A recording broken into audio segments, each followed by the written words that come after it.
All right, at this time, I would like to call the Planning and Development Committee meeting to order at this time. This is August the, time is on, 11th, yes, August 11th. We're starting at the 5:30 p.m. We have several ordinances before us and one resolution. I'll go down the list at this time. CPO 2020-39, amendment to the Community Benefits Agreement Ordinance sponsored by Councilman at Large Flores Lay and Mayor Jerome Prince. CPO 2020-41, an ordinance amending Chapter 123 entitled Zoning Code of the Code of Ordinance of the City of Gary, Indiana, sponsored by Linda Barnes Caldwell, Planning Commission, Petitioner Spectacle, LLC, on behalf of Windy City Acquisitions, LLC, to vacate alley east and west of Black Oak Garden. CPO 2020-42, and an ordinance amending Chapter 123 entitled Zoning Code or of the Code of Ordinance of the City of Gary, sponsored by Councilwoman Linda Barnes Caldwell and the Gary Planning Commissioner, Petitioner Spectacle Entertainment, LLC, on behalf of Windy City Acquisitions, LLC, to vacate Calhoun between South 80, 94 and North or West 29th Avenue. We have a resolution, CPR 20-2011, a resolution of the Gary Common Council confirming resolution number 2020-07 that established and dedicate a certain area of the city of Gary, Indiana, the Broadway Loft Economic Revitalization Area, to which deductions from assessed valuation may be requested by an applicant of the Common Council of the City of Gary, pursuing Indiana Code 6-1.1-12.1, sponsored by Mayor Jerome Prince and Councilman at Large Ronald G. Brewer, and the Gary Redevelopment Commissioner and Gary City Office of Community Investment.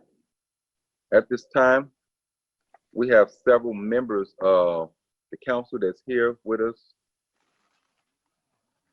At this time, I see our Vice President, Councilman William Godwin, and Acting President also.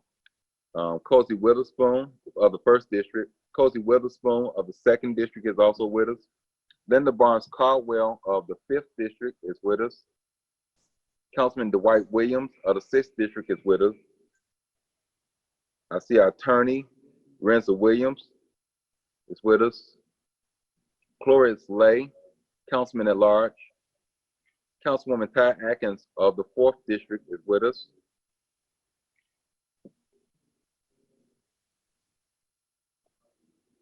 Did I miss anyone? Council members. Don't see Councilwoman Mary Brown, but she will be joining us shortly. All right, we'll go ahead and get started. I would ask that we will take these out of order and that we will start at CPO 2020-41, and we will come back up to CPO 2020-39 will be our last resolution, our ordinance that we will speak on.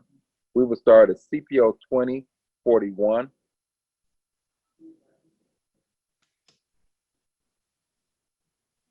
It's sponsored by Councilwoman Caldwell and the Gary Planning Commission.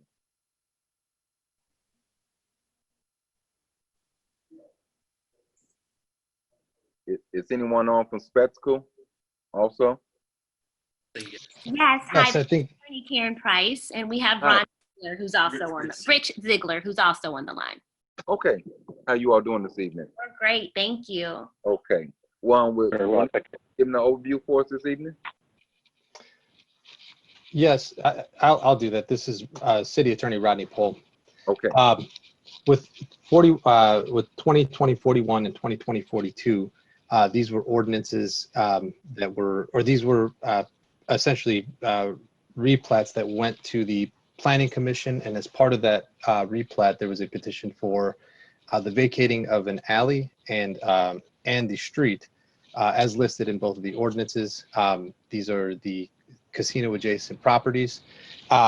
The Planning Commission has reported it out as as approved with the replat, and in addition to that, the approval of the vacating of those both the alley and the street on Calhoun. So I believe if there's anything, Rich or Karen, is there anything that you wanted to include in that? I mean, that's essentially the overview of the ordinance and what the what it ultimately does. We don't have anything further. Is there any questions on CPO 2020-41? And I believe both of these are pretty much the same for 41 and 42, correct? Mr. Chairman, can you hear me? Yes, I can, Councilman Lay. Okay, because I'm doing it from my phone. I was out of power, Okay, so I don't know whether you can see me, but as long as I can be heard, that's fine. Okay, thank you. okay. I was able to see you, but now I can just hear you. I do understand about the power. That's why I'm sitting in the chambers now myself. I'm out of power also. Is there any questions by any council member at this time for 2020-41 or 2020-42? I'll just say we do both of those in tangent because there's a vacation of both streets there. Mr. Chair, this is. Yes, Okay, so just to confirm, it's only asking for approval for the vacancy of those properties, right? this is the street here. Yeah. One is the alley, Yeah. yeah. The alleyway, and just making sure that they are granted permission to do whatever demo is needed. Yes. Okay. I don't have it in front of me.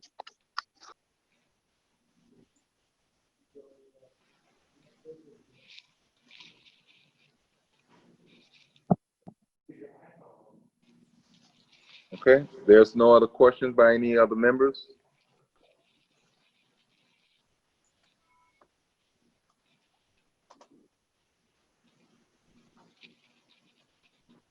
All right, thank you all. I will go to the next resolution, CPR 2020-11. Wait, this might be you too, Mr. Poe. 1 second, I'm pulling up 2020 CPR 2020-11, which is the confirmatory resolution. Yes. Okay, so this is the follow-up. Essentially, the council had previously enacted or passed the declaratory resolution for the Broadway Lofts, the ERA. What this resolution essentially does is confirms the previously passed declaratory resolution. That is essentially the full effect of what this resolution does. I believe we have Pete Schweikert on the line as well. Pete, are you there? Yes, I'm here. Okay, Mr. Schweigert, did you have any update for the council as it pertains to the the progress with Broadway Lofts and the any progress that you've made since? Yeah, I can give you a quick update on the development effort. As you were aware, I think it was your second meeting in July. The first meeting in July, we were in front of council requesting approval for the the declaratory resolution for this tax abatement. Broadway Lofts, as discussed then, we were hopeful to get closed in July.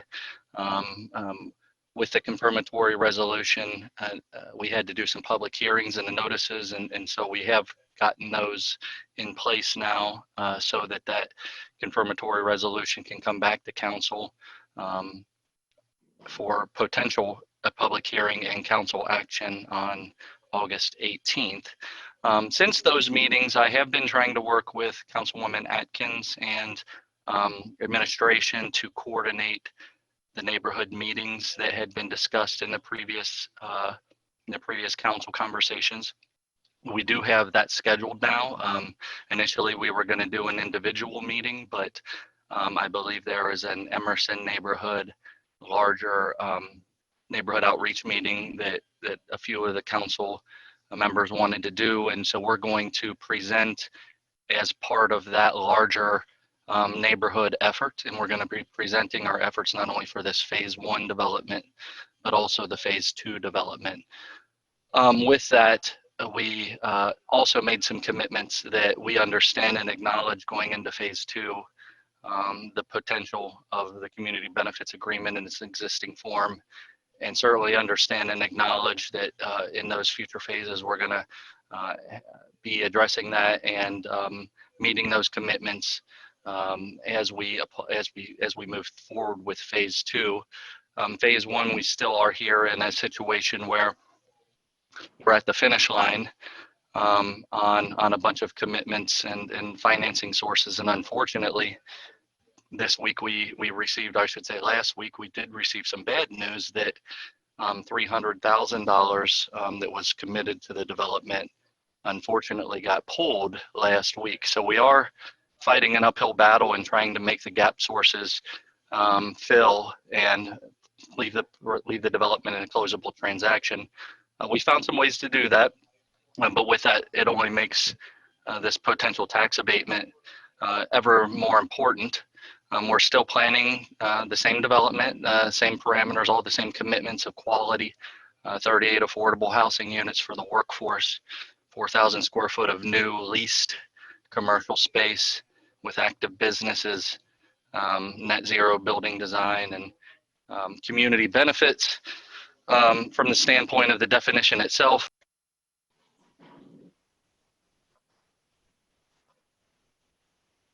Did we lose you? I think we lost Pete. You're back on mute. I think you. yeah, sorry, I think I hit the keyboard there. Just to run through our perceived community benefits, and really, if you look at your community benefits agreement as it stands today, it specifically notes affordable housing as one of the goals of the community benefits agreement. So we are providing these 38 affordable housing units that are going to preserve and assure affordability long term for the community, and super high quality affordable housing. So that in itself is a big community benefit. So we're hopeful you'll see and recognize that, as well as all the special features, the greenhouse, the car share, all the things that I have gone over, and I'm happy to go into further detail again. All total, around $400,000 worth of new community investment and benefit back into the community because of this development, beyond the affordable housing, which totals over $8 million in itself. And so we're hopeful that you'll see that those aren't just pre-created or predetermined community benefits. This process started with a workshop over 3 years ago where members of the community participated and derived these as good goals and good components to the development to make sure we are having a bigger and greater impact on the community. And with some of the loss of resources, we really are struggling to do more than these $400,000 worth of investment that we're already making. And so we're hopeful that'll be enough. And with that understanding that with phase 2 and all the future phases, that this stuff can be properly cooked in, and we would intend to 100% provide all of these benefits and whatever the community benefits agreement might pertain to. And in fact, that's why we're having this meeting on the 20th, so that we can not only reintroduce folks to phase 1 that we're discussing tonight, but also introduce the neighborhood to phase 2, so we can start listening to them about what they would want us to do to provide benefit as part of phase 2. So with that, I'm certainly hopeful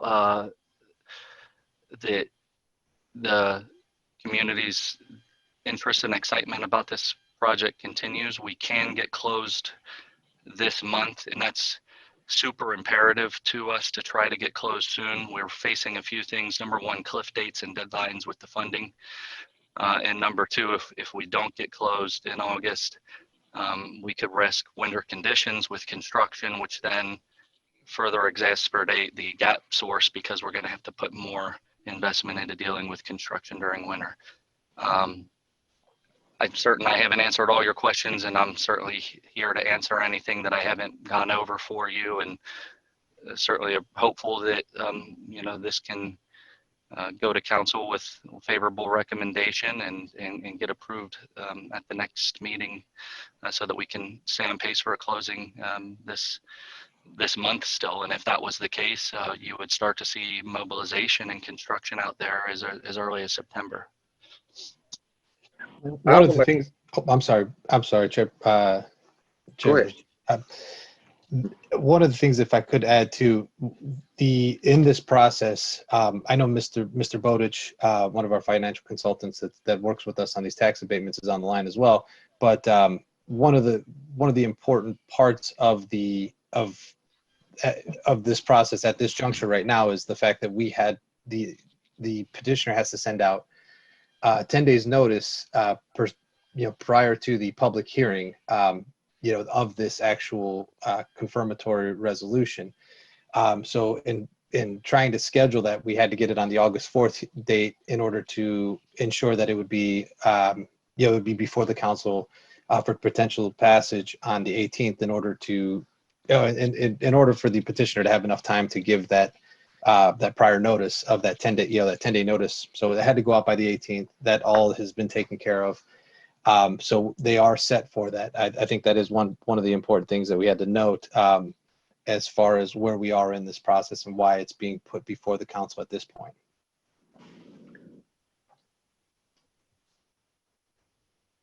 Can you, Pete, go into a little bit about the phase 2? You spoke a little about it.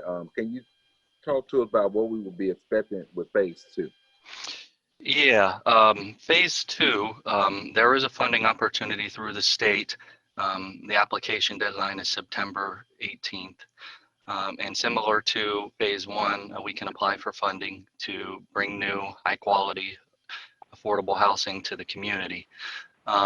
You may remember from my previous presentation, our initial concept was this multi-phased, multi-generational housing development that would serve various needs in the community. So phase 1, workforce housing, Broadway Lofts workforce housing, targeting young professionals and small families and singles, 1 and 2 bedroom units. Phase 2, Broadway Homes, which was submitted to the state last year for funding, and unfortunately we did not receive funding. We did have city support and Gary Redevelopment Commission support in that application effort, but we just fell short. We're hopeful to resubmit that. And what that development proposal was is a 52-unit scattered site lease purchase townhome development. So it'd be 52 total units. The lots are scattered in the Emerson neighborhood, really between Broadway, Virginia, 5th, and 9th, kind of the eastern quadrant of downtown there. So that is the target area. That will, kind of the goal is that this could spill some of this investment in Broadway Lofts, which is in the corridor, spill that investment out into the neighborhood and start to bring some new opportunities and development into the neighborhood. So with these lots, we'll have townhomes. They'll be lease purchase townhomes. It'll be a mix of 2, 3, and 4 bedroom townhomes. Now you can see we're trying to serve the larger family in the community and the starter family with a product that is, again, fully accessible, green in design, energy efficient, brand new, a product that's really been lacking Gary for a decade now. And with that, the great feature is that while it is affordable and while it is rental, it is also has a lease purchase component where at the end of the 15-year lease period, the resident can purchase the home at cost, and we can go into that detail further if you desire. But ultimately, it allows renters to turn into owners and brings families into ownership sooner. And so we think that's a great benefit to the community to foster and encourage further ownership. So that's what phase 2 would be.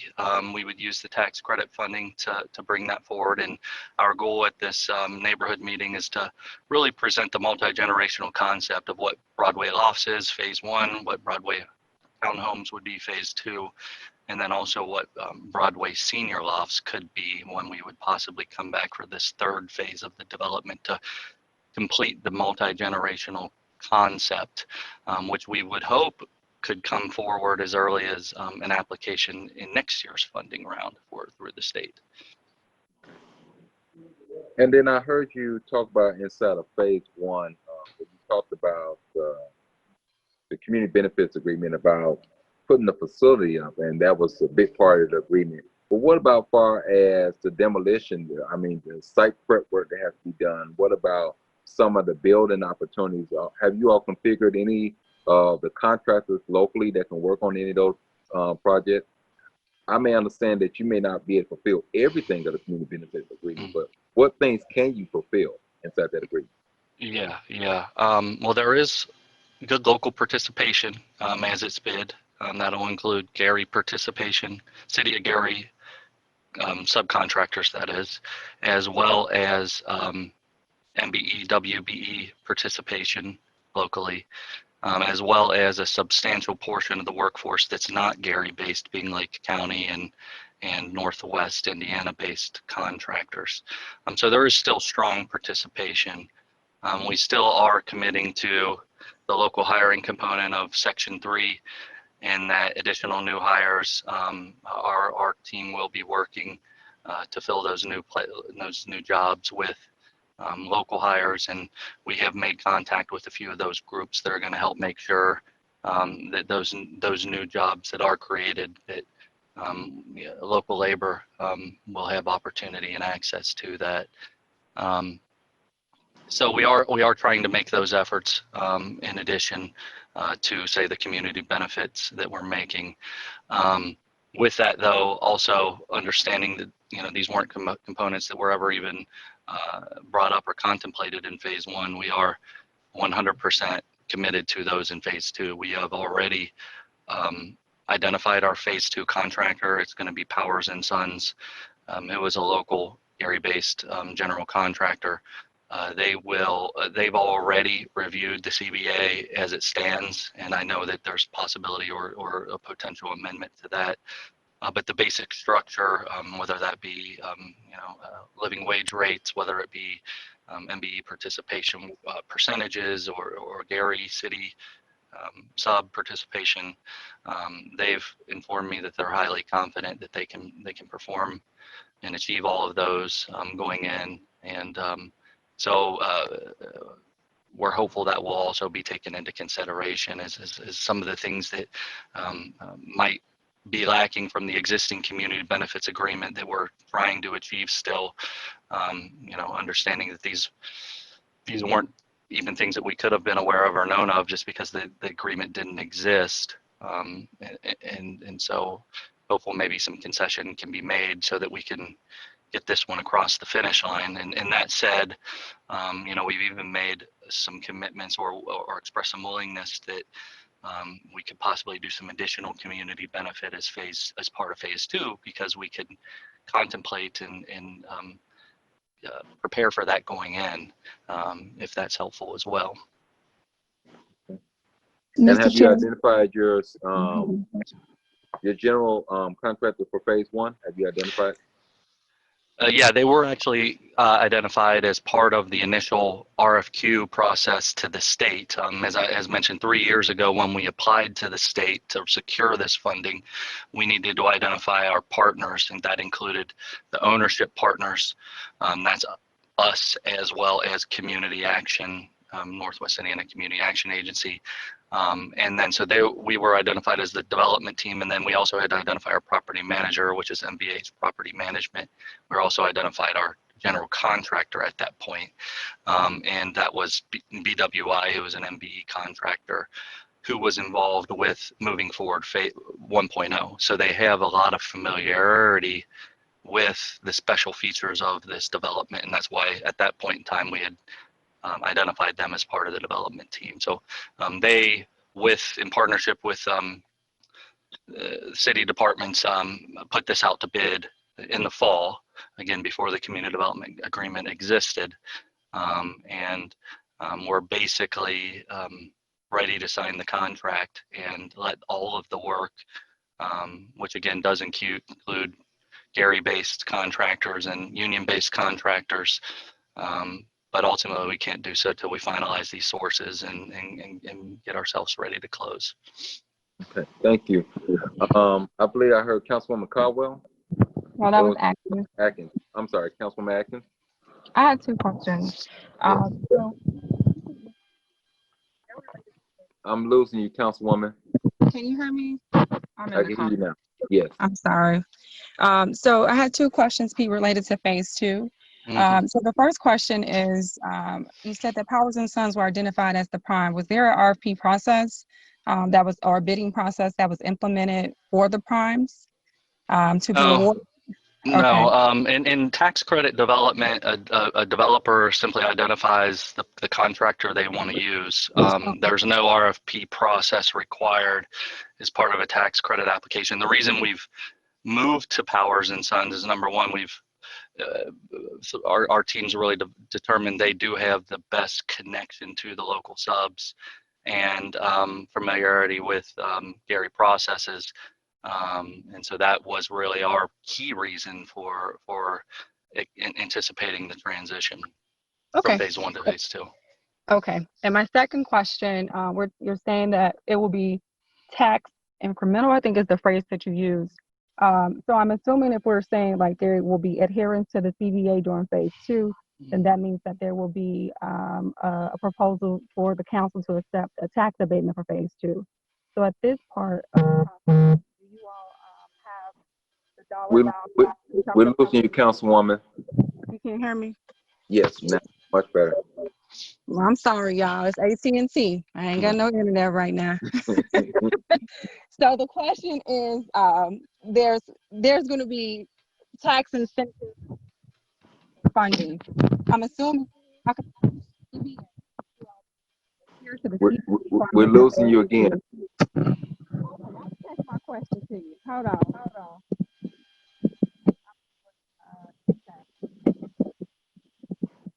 Can you hear me? No. All right, hold on. Get your chat.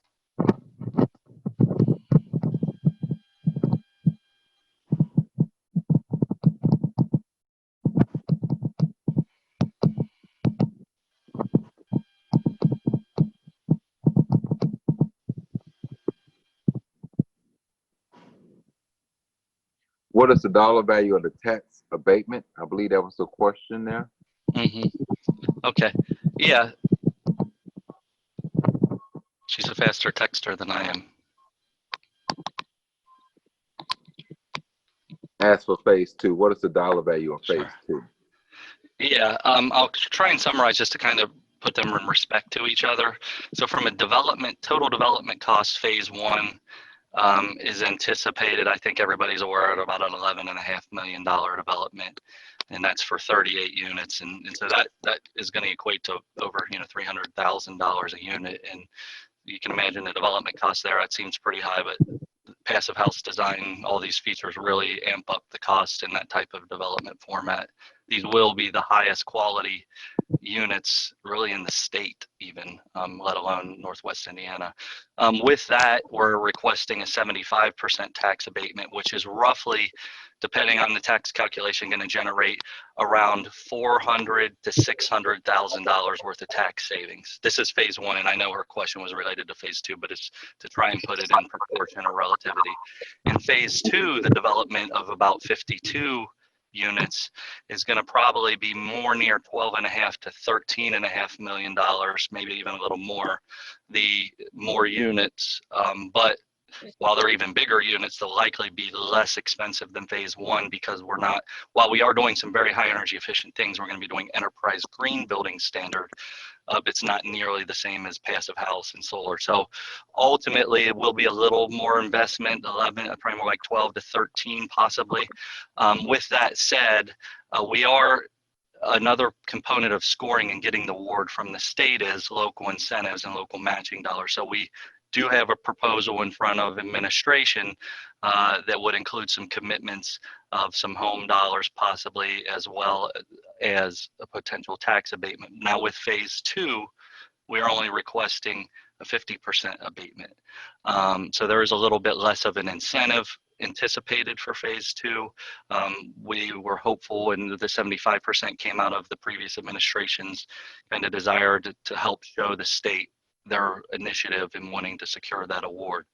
So for phase two, 50% tax abatement, I'm going to estimate that the that's going to generate a local benefit, tax benefit of around $350,000 to $450,000 in economic benefit.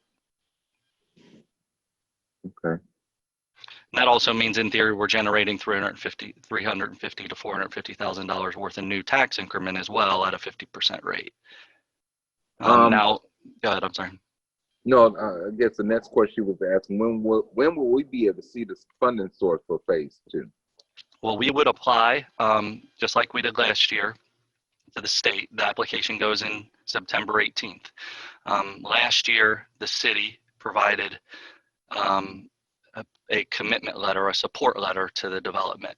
So the administration had provided a support letter with an offsite, with a commitment to provide a certain level of local resources or local incentives. Basically equivalent to what I just stated, a allocation of potential future home funds in addition to a 50% tax abatement. And that was getting us 3.5 out of 4 of the local scoring points. So it was a impactful economic incentive to help us capture these scoring points that are crucial to bringing the project to market. So we would apply in September 18th. And at that time of application, in theory, we would be hopeful that the administration would provide a similar support letter to what was provided last year, which would contemplate the use of potentially some home funds in addition with a tax abatement that, if awarded, we would find out we were awarded from the state in January of 2021. So we'll apply in September, find out the results in January. Once awarded in January for phase 2, we would then come back to this council to more formalize that 50% tax abatement, just like we're doing with phase 1 now, which would include a declaratory resolution and a follow-up confirmatory resolution. So those would, in theory, the tax abatements themselves wouldn't come back to you until we received the funding from the state and we're able to then step forward towards the closing. So that would be find out late January, early February, and possibly be bringing phase 2's tax abatement back to you as early as April or May of 2021. Okay. And the councilwoman just requested that you would keep us in the loop of those commitments that's being made also by the administration early on before we get to this point. Sure. And as of now, by the way, we haven't formally requested anything of administration. We've just noted to them that there are local incentive scoring points and that the previous administration had provided some commitments, and we're hopeful that they'll consider commitments similar to that because they were impactful and helpful to our development efforts. So I will do so as we communicate that further. I think that ultimately they'll want to be hearing your input as they might deliver that letter, knowing ultimately the tax abatement would have to come back to you. And so we are hopeful, though, that you'll support a 50% tax abatement for that development as well. It will bring a much needed new investment and really hit some highly impacted areas as we can kind of get out into the neighborhoods. I think it will ultimately help the redevelopment commission drastically as well. As you may know, they have, and AJ might speak to this better, there's as many as 1,000+ lots sitting in the redevelopment commission's hands where these neighborhoods have hundreds of other lots ready for reinvestment. So if we can get some new homes built, it will hopefully help attract others to the neighborhood and other types of for sale and rental product to the neighborhood as well. Okay, all right. And you spoke earlier about our community meeting being held. Do you know when that will be taking place, or are you looking to? Yeah, I'll let Councilwoman Atkins confirm, but I will say that I've been indicated it is going to happen August 20th from 4 to 7 at the Art House, and I believe that 4 to 7 period is for a larger, broader Emerson conversation. And if I'm understanding correctly, we will be part of a presentation as part of that. And Councilman Godwin or Councilwoman Atkins, am I on the right page with that? And I apologize if I'm not. Can you hear me? Yes. Okay. So that is correct, except for the time, Pete. And I did get your email, and I'll respond to you and make sure that Councilman Godwin is CC'd on it as well. So the date is Thursday, August the 20th. It is from 4 to 6. It is at Gary Art House. In addition to NVH partners, we will have additional community partners who are nested inside of the Emerson area on site as well to engage. So it is a targeted Emerson approach. However, it is open to anybody who is interested in coming and engaging. And so, yes, Pete, to your point in terms of being able to present information, we definitely want you guys there with displays, showing the developments and being able to articulate what the time structure is, and then being able to take questions from residents if they occur. Absolutely, not a problem. And from there too, our hopes are is we can maybe get some direction and feedback on what investments might be best made as part of a future community benefits agreement as part of phase 2 as well.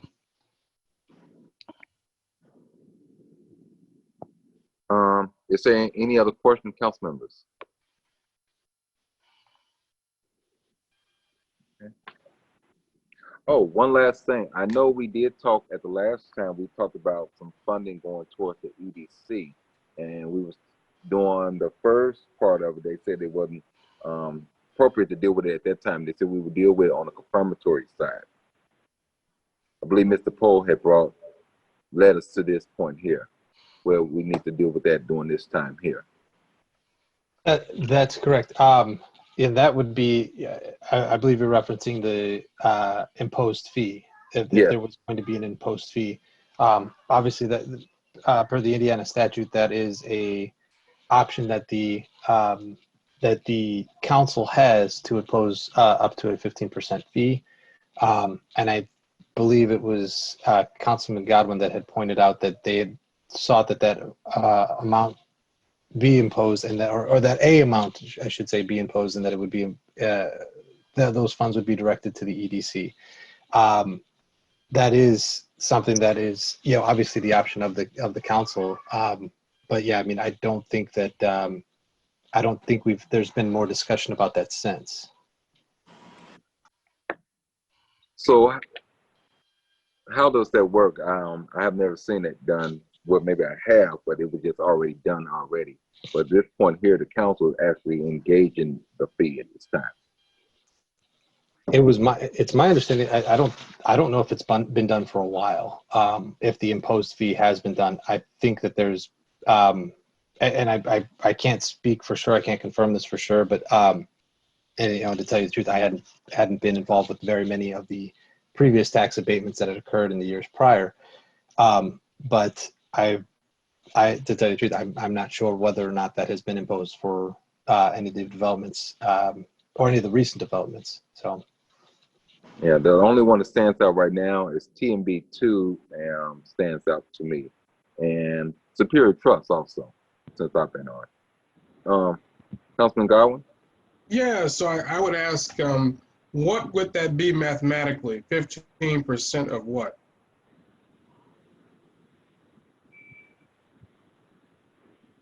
Is that a question for me, or is it? Yes. Sorry. Councilman Brewer, this is Dan Bowditch. Okay, if I can answer that Okay. question. Yeah. Yes, Dan. So to respond to the earlier question about the application of the imposed fees, typically all the resolutions for approving a Form SB1 in the past 3 to 4 years have included an imposed fee on it of 15%. So that would include Alliance Steel that was approved in 2019, TMB Tube, as you did reference, as well as, I believe, Kaplan Trucking, Superior Truss and Panel. There's a few other ones that I'm just going off the top of my head, but they have been imposed at 15%. Now, to answer Councilman Godwin's question, the imposed fee is 15% of the realized tax savings from the abatement. So what happens is the auditor calculates what that realized savings is from the assessed valuation deduction applied, and then they calculate 15% of that. They forward that by statute to the Office of the Lake County Treasurer, and the treasurer applies it and confirms it, and then manually bills it. So the auditor would manually bill the property owner who is a recipient of the tax savings. So as an example, if tax savings was $10,000, you would receive a manual bill from the auditor through the assessor for $1,500. And then normally we monitor those, and the auditor will tell us when they send those out and then who pays them. Because if they don't pay them, if the property owner does not receive or make payment on the imposed fee in a timely manner, what happens is the auditor will let us know, and I'll let the city know, and then you can and you can by resolution claw back and say you didn't meet the conditions of the abatement. So it's 15% of the realized tax savings. So just to follow up, if I might, Mr. Chair. Yes, sir. So were we saying that the Lake County Treasurer would write a check to the, if in this SAS Economic Development Corporation, is that how that would work? So what happened? Yeah, exactly. So whichever economic development entity you direct those funds to be distributed to, in this case, the Gary Economic Development Corporation, the auditor, the treasurer would identify the fee.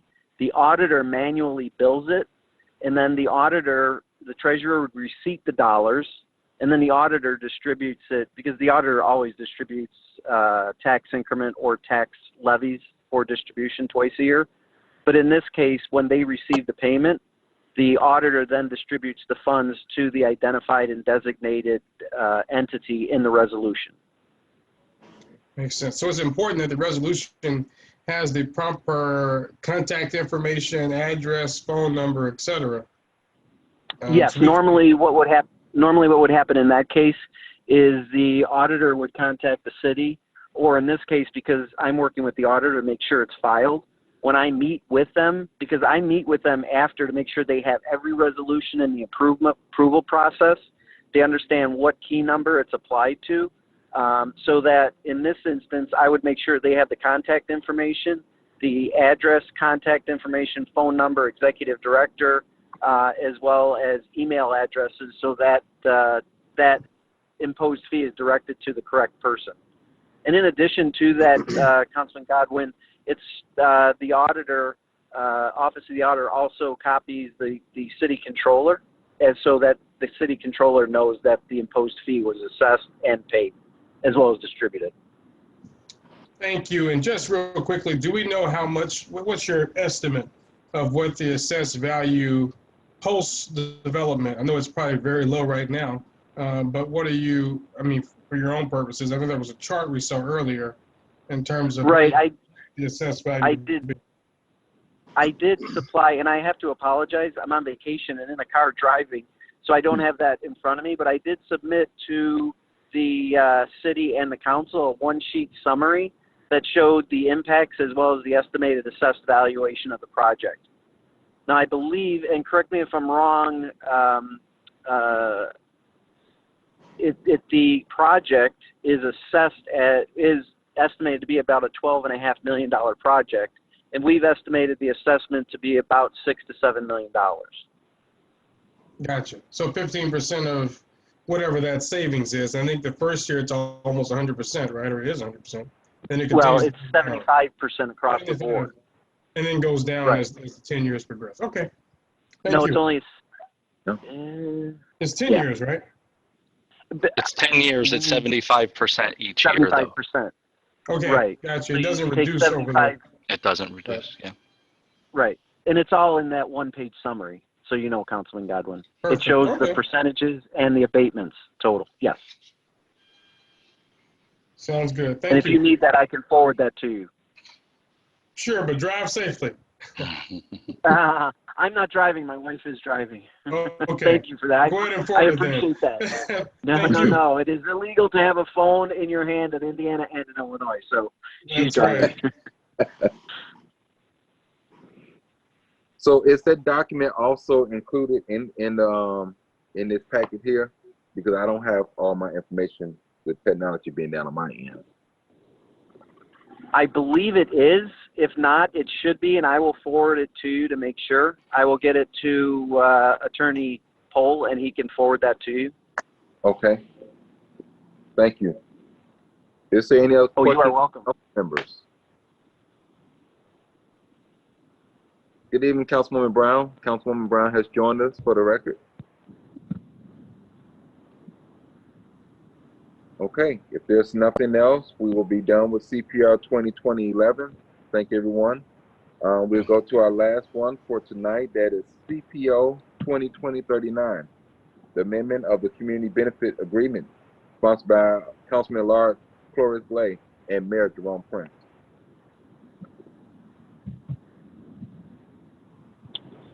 Did you want me to speak now? Yes, sir.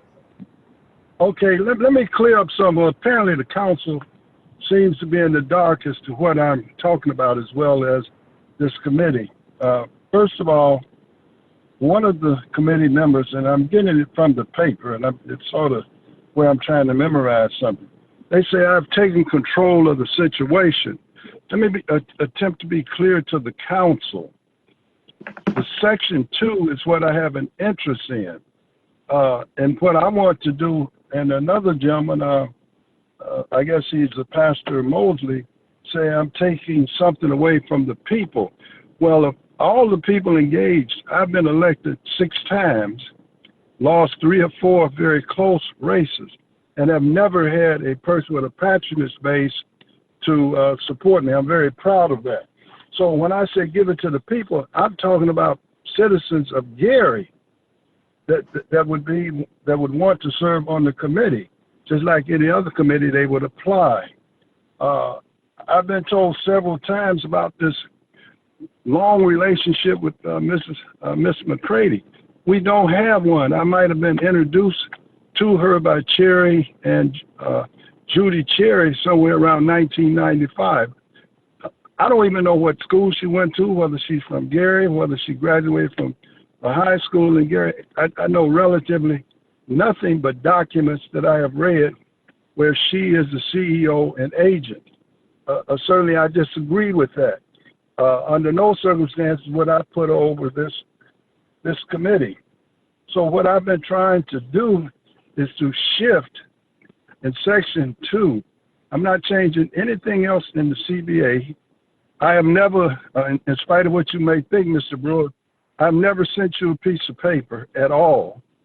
I will be sending one, at least the Corporation Council, when I received it. I am still awaiting a letter from the Internal Revenue Service. I should receive it before the next meeting, and I will turn it over to Corporation Council. It seems to be confusing when I tell this council anything. So again, I'm talking about section 2.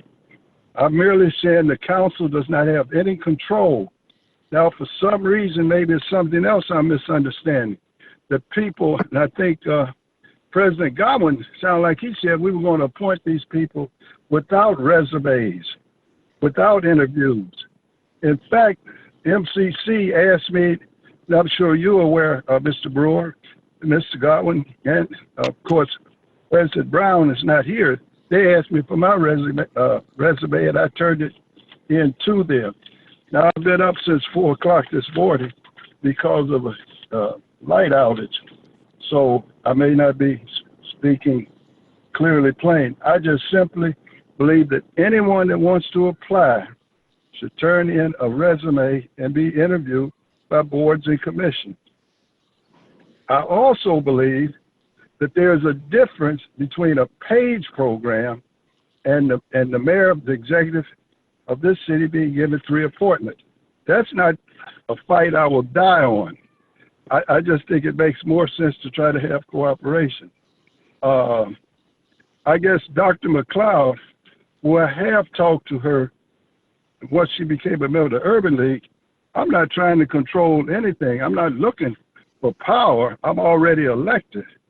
I simply believe that the council should take control, not Gloria Slay. And as it may seem, I'm not sure I even have the number of votes to take control of anything. So basically, I want Section 2 changed. And again, like I say, I've been up pretty much all night. where we, in fact, whatever number you guys want to create, I thought 11 was a good number. There's nothing magical about 11. I just think it should be odd. People would apply. We would announce it just like any other position. And I remember the other night, President Godwin said for a guy to get a janitor's job, it was necessary for them to submit resumes. So certainly, if they're going to be over it anyway, over the money, which I don't think they should be the Gary City Council should be over all dollars and ultimately release all dollars to be paid out. As far as someone getting jobs with the union, you need to have the union to certify the program as an apprentice program. We have been training African Americans since 1952. I was involved in that. And we got nowhere in terms of the union structure because it wanted legacies. It did not want African Americans in the union. And it may not even wanted Mexicans in the union. So with that, I'll answer any question on Section 2. Okay, but there's a number of amendments that was brought. So No, I say that's the mayor. That's the mayor. I said, see, that's what I'm saying. They're getting you guys confused. I said Section 2. Okay. It's a joint.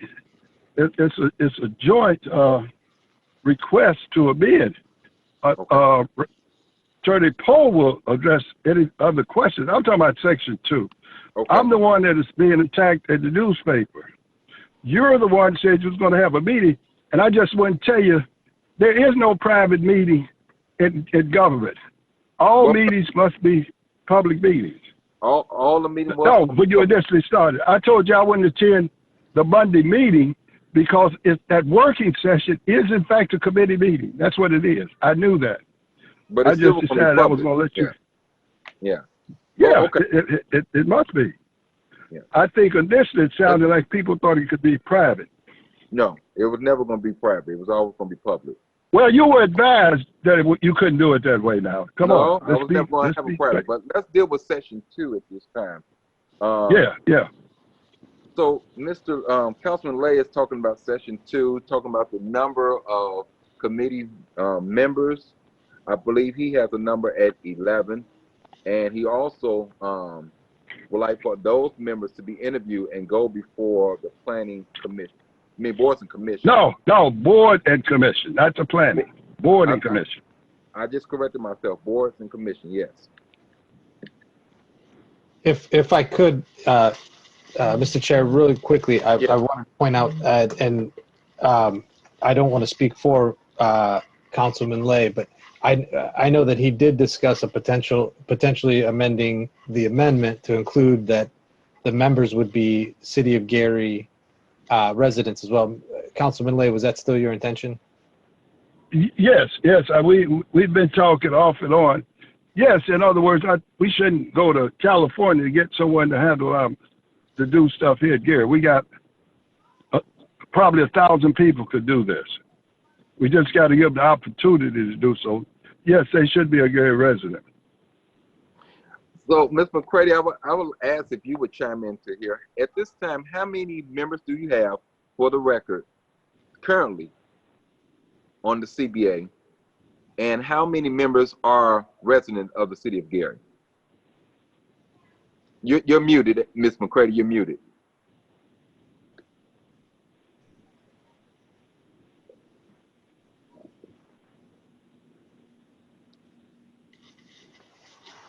You're still muted. There you go. But I can't hear you, though.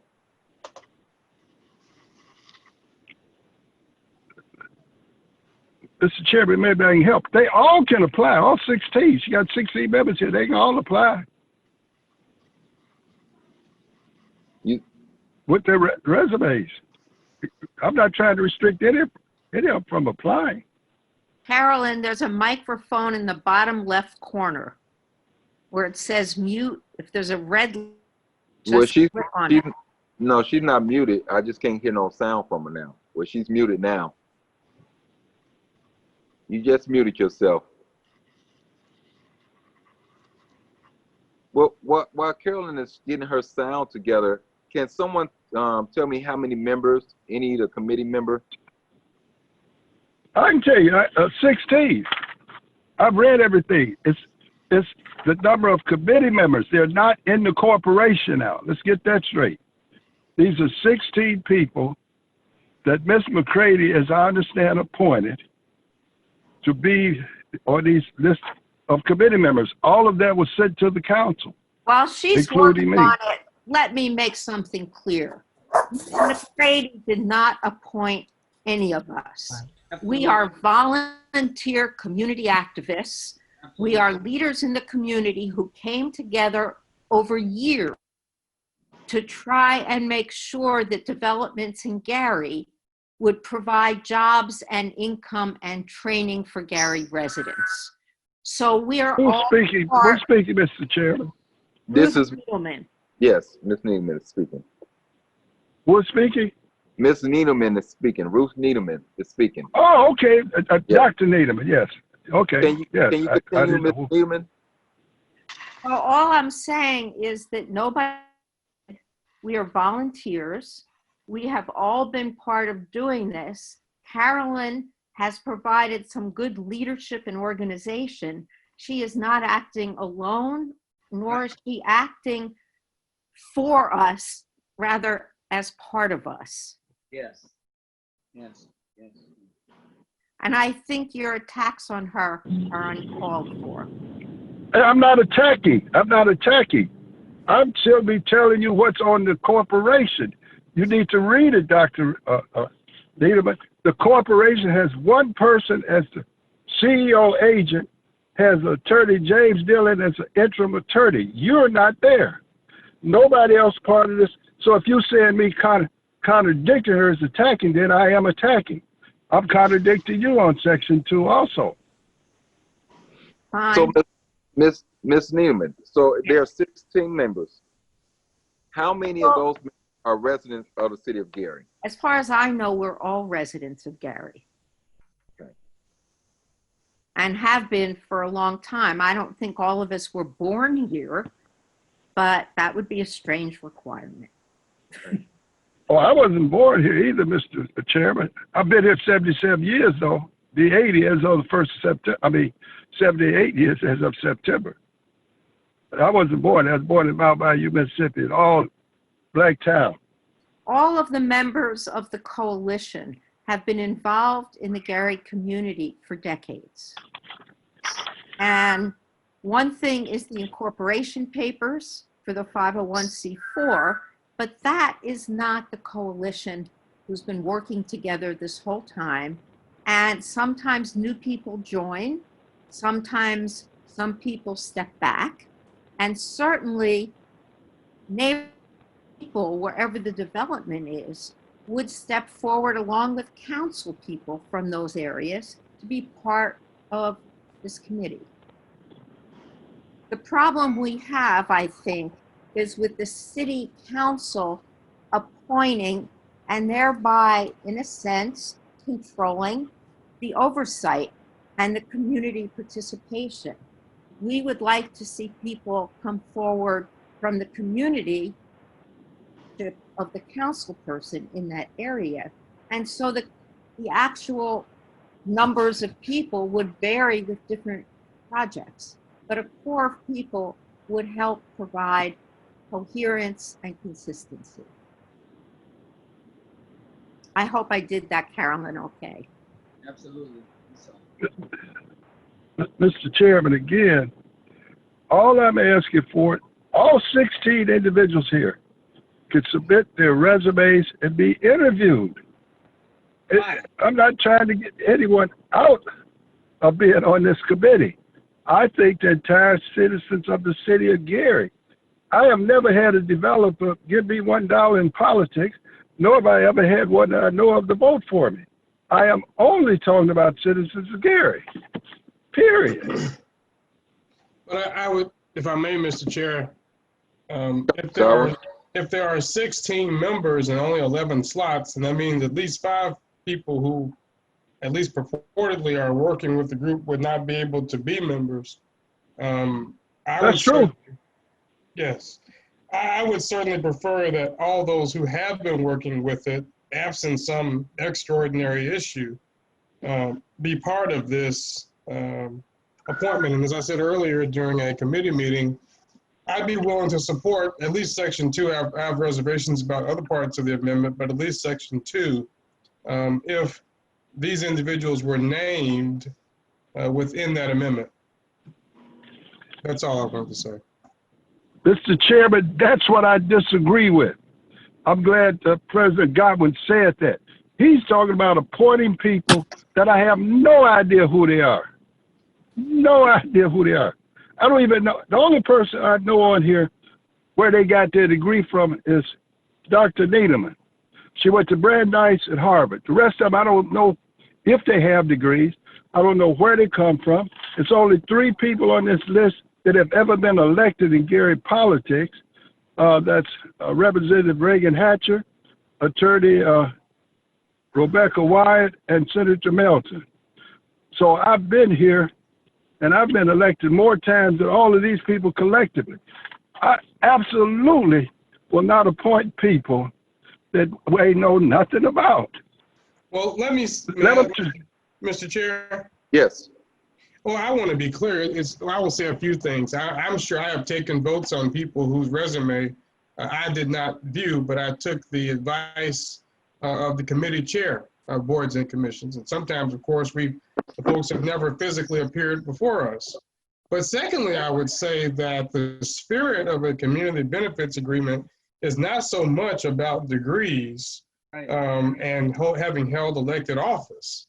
I think it's really about one's commitment to the community, one's proven presence in, engagement in, investment in, interest in the community. We aren't looking for this person to be the redevelopment director, the economic development director for the city, or a lawyer for the city, or even an elected official, because certainly we know that we have elected officials who don't have a bachelor's degree. So we can't begin to set up criteria that are beyond what even some of us have. Number one. Well, I wasn't doing that, but I tell you what I will do, Mr. Godwin. If you produce 2 people on this committee that even beat my little measly performance in this town. I mean, just my performance. I wasn't talking about degrees. I said, well, at least we get that in the resume. Why did you, the other day, you said a person applying to be janitor should turn in a resume to be a janitor. I don't deny that I said that. I don't recall it. I'm not talking about they got to be attorneys. I'm not talking about that. But we don't know anything. You may know, maybe they're all first district residents. Maybe that's one of the reasons you want them all, and you know them all. I don't. And even when boards and commissions came before us, I have asked Councilman Barnes Caldwell, could you bring them so we could see them? But I went along with it. But I thought we should at least see them. So since we've been Zooming, I've been coming on, looking and listening as to who was being appointed. And I made votes based upon that. And no one came to the committee that didn't have a resume and come here for an interview. Why can't they do it? Well, Mr. Chairman. Why can't they do it? Councilman Godwin. Yes, well, I want to be clear. I don't think we want to get into a comparison of ourselves. Well, I am. That's you don't want to do it. Okay, well, I do. I'll say I don't want to get into okay. a comparison. I think that misses the spirit of committee service. I mean, everyone brings a different skill set, different level of experience to the table. And I would certainly want a committee of this kind to be representative of the diversity of experience, background, geography, et cetera, that's represented in this city. I don't have a problem with asking, and I think we have, that the resumes of those who would like to serve be given to this body. I think that's fair to ask. We are going to have people interviewed also, Mr. Well, we're interviewed. Mr. Lay, that's your request. Let Mr. Right. Godwin continue with his, but that's your request. I want to hear his point of view. Yeah, I thank you, Okay. Mr. Chair. I would just simply say that for my purposes, their presence, those who've been present and engaged, obviously we know some of the elected officials that are on that list, but those who've been present and at least submit some resume or some desire to be part of it, I accept that. And let me be clear, I agree with the spirit of what Councilman Lay is doing. I do think it needs to be an orderly process. I do think we have to, you know, we're talking about money, and we're talking about government, we're talking about accountability, and we're granting things and requiring things, and we want to make sure that we have some connection to what's happening. What I don't want to see happen is that those who have worked to create this community benefits agreement, which I understand from talking to Mr. Pohl is novel in the state of Indiana. I don't think there's any other city in Indiana that has a community benefits agreement. So this is sort of a new thing, certainly for us, but it'll be for the whole state. So I think we want to honor those who have worked to create this, and I don't want to jettison them in this process, and I don't think that's necessary, but I don't think it's unfair to ask that they indicate in writing some interest in it. I'm not sure we need to necessarily do individual interviews, but I do agree that we need a process. But I think this is a very unique situation in terms of how this has all transpired, and the fact that this is transpiring in the middle of a deal, as it were, right? So some of these changes are obviously time sensitive, given that there would be a developer who has an interest in how we make decisions on this amendment. So we're kind of moving very quickly. So I want to honor order, but I also want to respect those who have worked with this committee. Mr. Chairman, I'm going to have to leave. I've been informed that my lights are back on. So whatever the council decides, that's fine. Again, I've given you my amendment, my position, interviews, and the submission of resumes. And I appreciate that I may have taken more time than I should have, but it was important to me. And I assure you, I've given over 50 years to this city. Thank you very much. Thank you. Is there any other council members on section 2 at this time? Mr. Chair.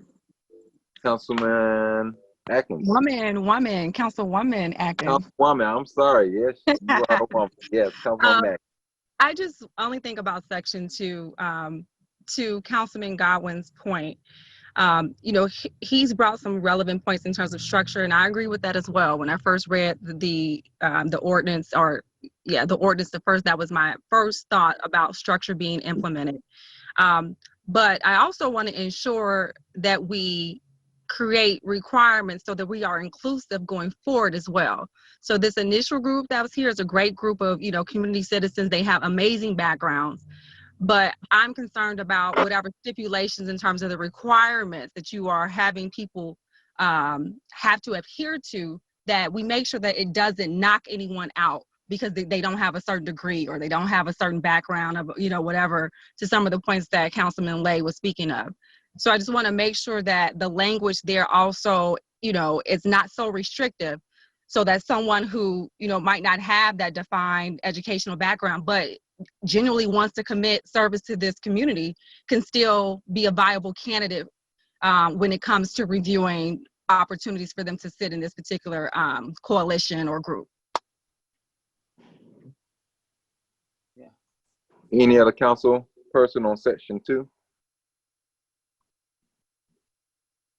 Only thing I would say, when we talk about the membership, I do believe that all the ones that have participated, and I am agreeing that they should be Gary residents.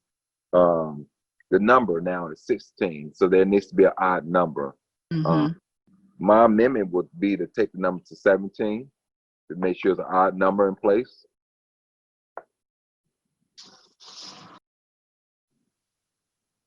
Let me just, Mr. Chair, also add that I think we would want to have at least one person from each district. Okay. So the number 17 in each, at least one member from each district. And so just to confirm, I don't know what the amendment, I don't have it in front of me, but did the change identify going forward? Like how the term, like how long do they sit as a part of it? Is it 4 years? And then Yeah. how it's 4 years? Mr. Chair, I can answer for Councilwoman. Yeah, I'm Um, sorry, Rodney. I don't have it in front of me. No, that's fine. That's perfectly fine. I do. So it is each member shall serve a 4-year term. And these were, to Councilman Lay's credit, these were the terms that he had come up with. In order to stagger the terms of the commissioners for the inaugural group, at the time he had appointed, we had stated that there would be 4 commissioners would serve and 4 of the commissioners appointed by the council and 1 of the commissioners appointed by the mayor would serve a 2-year inaugural term, basically splitting that group so you would never have an entire, there would never be a possibility of an entirely new group because of just that disconnect in the staggered. Yes, yeah. So there would be a stagger of, it would be 4 years, but half of the first group would be a 2-year term. There would be no limit for the number of terms that a commissioner could serve. And each commissioner would serve and be replaced at the discretion of the authority that appointed the commissioner. And then, that would be, I think that would answer, I should ask, Councilwoman, does that answer all your questions? Yeah, and so it's to basically remove the existing 501c4 organization and create a new board, in a sense, and then have the board be instated as, the individuals or the members of the board be instated as commissioners with those requirements that was just articulated. Yes? Oh, I'm sorry, I didn't know if you were asking the question. Yeah, that's the question. So it's to establish a board under the council, remove this 501c4 as having any direct association with the CBA, but we're creating a new entity under the council, and we're going to make the individuals that are members, commissioners of that particular board with the requirements that is stated in section 2 that you just reviewed.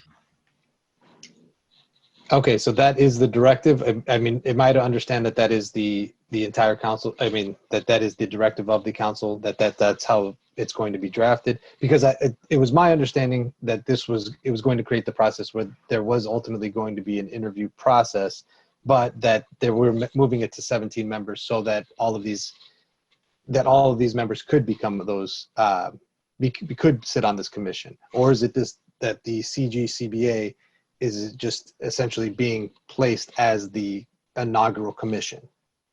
Yeah, so that's my question. I was trying to clear, because they're already an entity. So we're saying, okay, the entity itself will not be associated with the CBA. We're going to create a new entity under the council so that the council can have the authority, in terms of the oversight, I should say. And we're just going to utilize the members of the 501c4 to be a part of this new entity as commissioners under, this new board that's going to be created under board and commissions. Okay, so here's the next question that I would have from the administration standpoint. In the current version of it, it was 11 members, 8 of which were appointed by the council, 3 of which were appointed by the mayor. Are we going to, is that essential? And the president would be appointed by the president of the commission would be appointed by the council. The mayor would select the vice president. And I know that there was also discussion of possibly the commission members themselves picking the vice president. Going forward, if the proposal is that the 501c4 as is would be that inaugural commission, going forward, then what are we looking at as far as numbers for those picked by the commission or by the council versus those picked by the administration? That's a question. Yeah. Yeah. Are we going essentially by, because I'm trying to think of this percentage wise, 8 and 3, you're basically doubling. So then it would be, if it's 16, let's see, another 4 and 13. 4 and 13 or 5 and 12 would be essentially roughly somewhere in between there. 5 and 12. Did you carry the 1, Rodney? You sure that's right? I'm thinking of, it went from 3 to, it's somewhere in between there. It's somewhere in between. Okay. Yeah. So I'm asking that question because I feel like all of that needs to be corrected. It's still unclear to me. I don't know if someone else has the answer, but that needs to be defined. What are we doing? Well, my standpoint, I thought we was going to move the existing commission over underneath boards and commission. I'm not for the whole interview process. I do think all resumes or letters of interest need to be presented to the council so you can know who's sitting on this board there. But I'm up in the air whether we split it off where the mayor have appointment and the council have appointments also on that too. I would just refer to whatever the committee desires to do. Which is planning and development, or yeah, it's in our committee. Okay. Yeah, yeah. But I don't want to politic this thing at the same time. Right. Because we can get into that very easily. That's why I want the existing board appointed to it. Exactly. Yeah. I don't know. But I do understand that, you know, we need the administration, and I would use the word administration because Mayor Prince is there now. We don't know who will be there later. You know, to initiate these projects, you need the administration to make sure that you use the CBA also. So I don't want to just make it seem like the administration is irrelevant, you know, because you can easily, the administration say, I'm not going to enforce it too at the same time. So you have to look at that standpoint also. Is there any other discussion by any council members on that?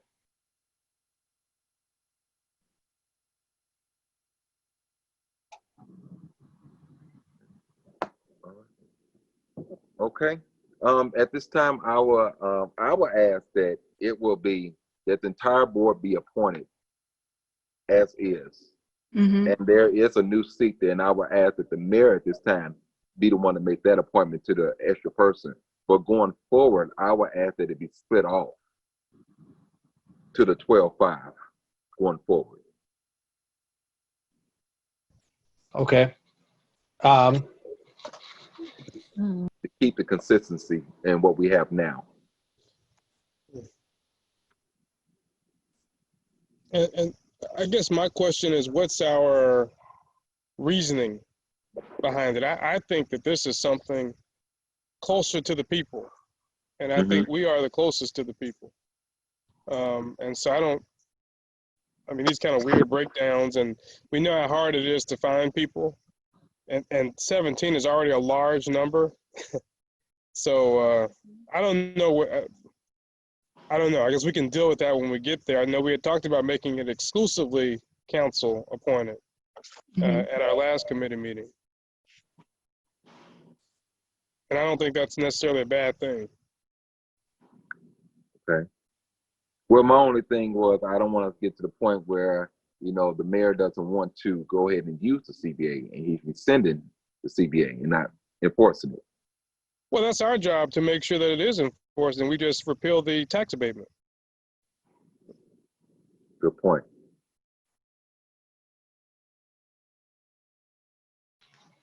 Okay. Well, if it's something that we need to come back and revisit, we can. Are you looking for comments or right now it's just the council? Right now it's just the council right okay. now. All right. I would just like to come back to that portion there. I know there's a lot of them also from the attorney Paul have sent, and I'd like to go to those amendments at this time.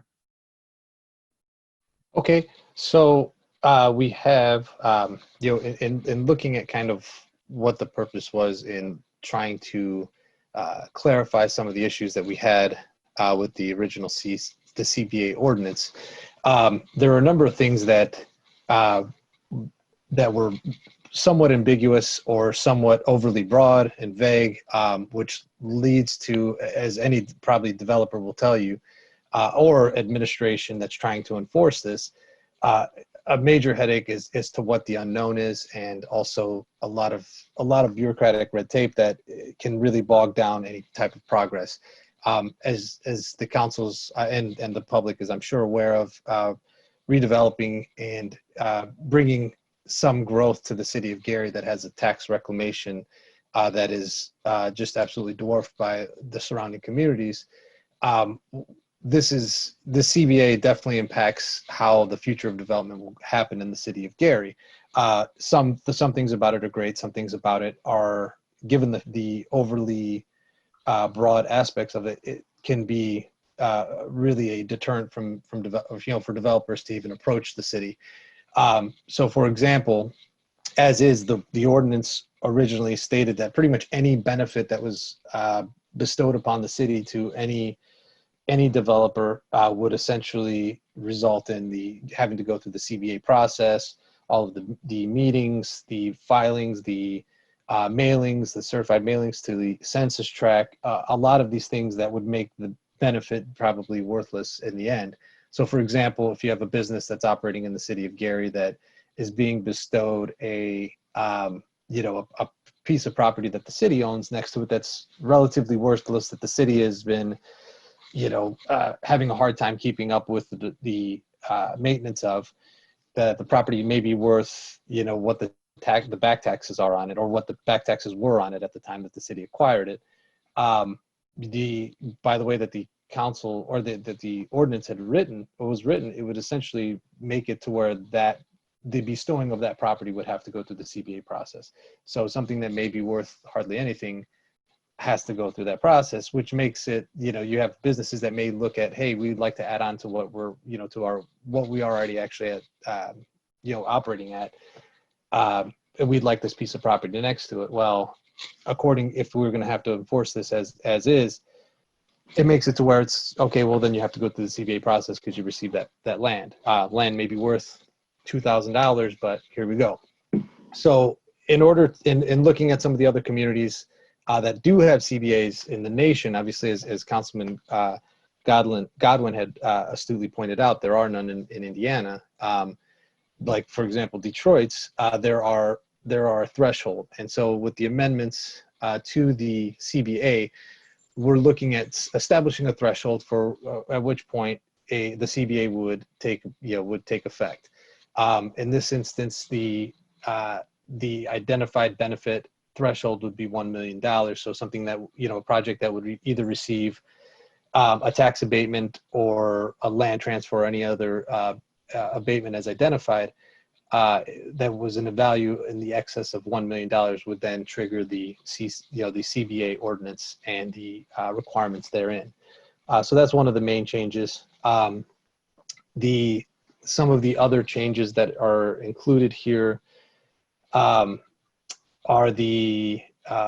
let's see, just going through this, ensuring that the community benefits definition was clarified, and that it's defined as a benefit provided or created on behalf of the city of Gary or its citizens by a developer in exchange for a city issued benefit, which includes but not limited to donations to or improvements or creation/maintenance of parks, schools, affordable or mixed income housing, incubation of businesses owned by Gary residents, minorities, particularly African Americans, and female-owned businesses.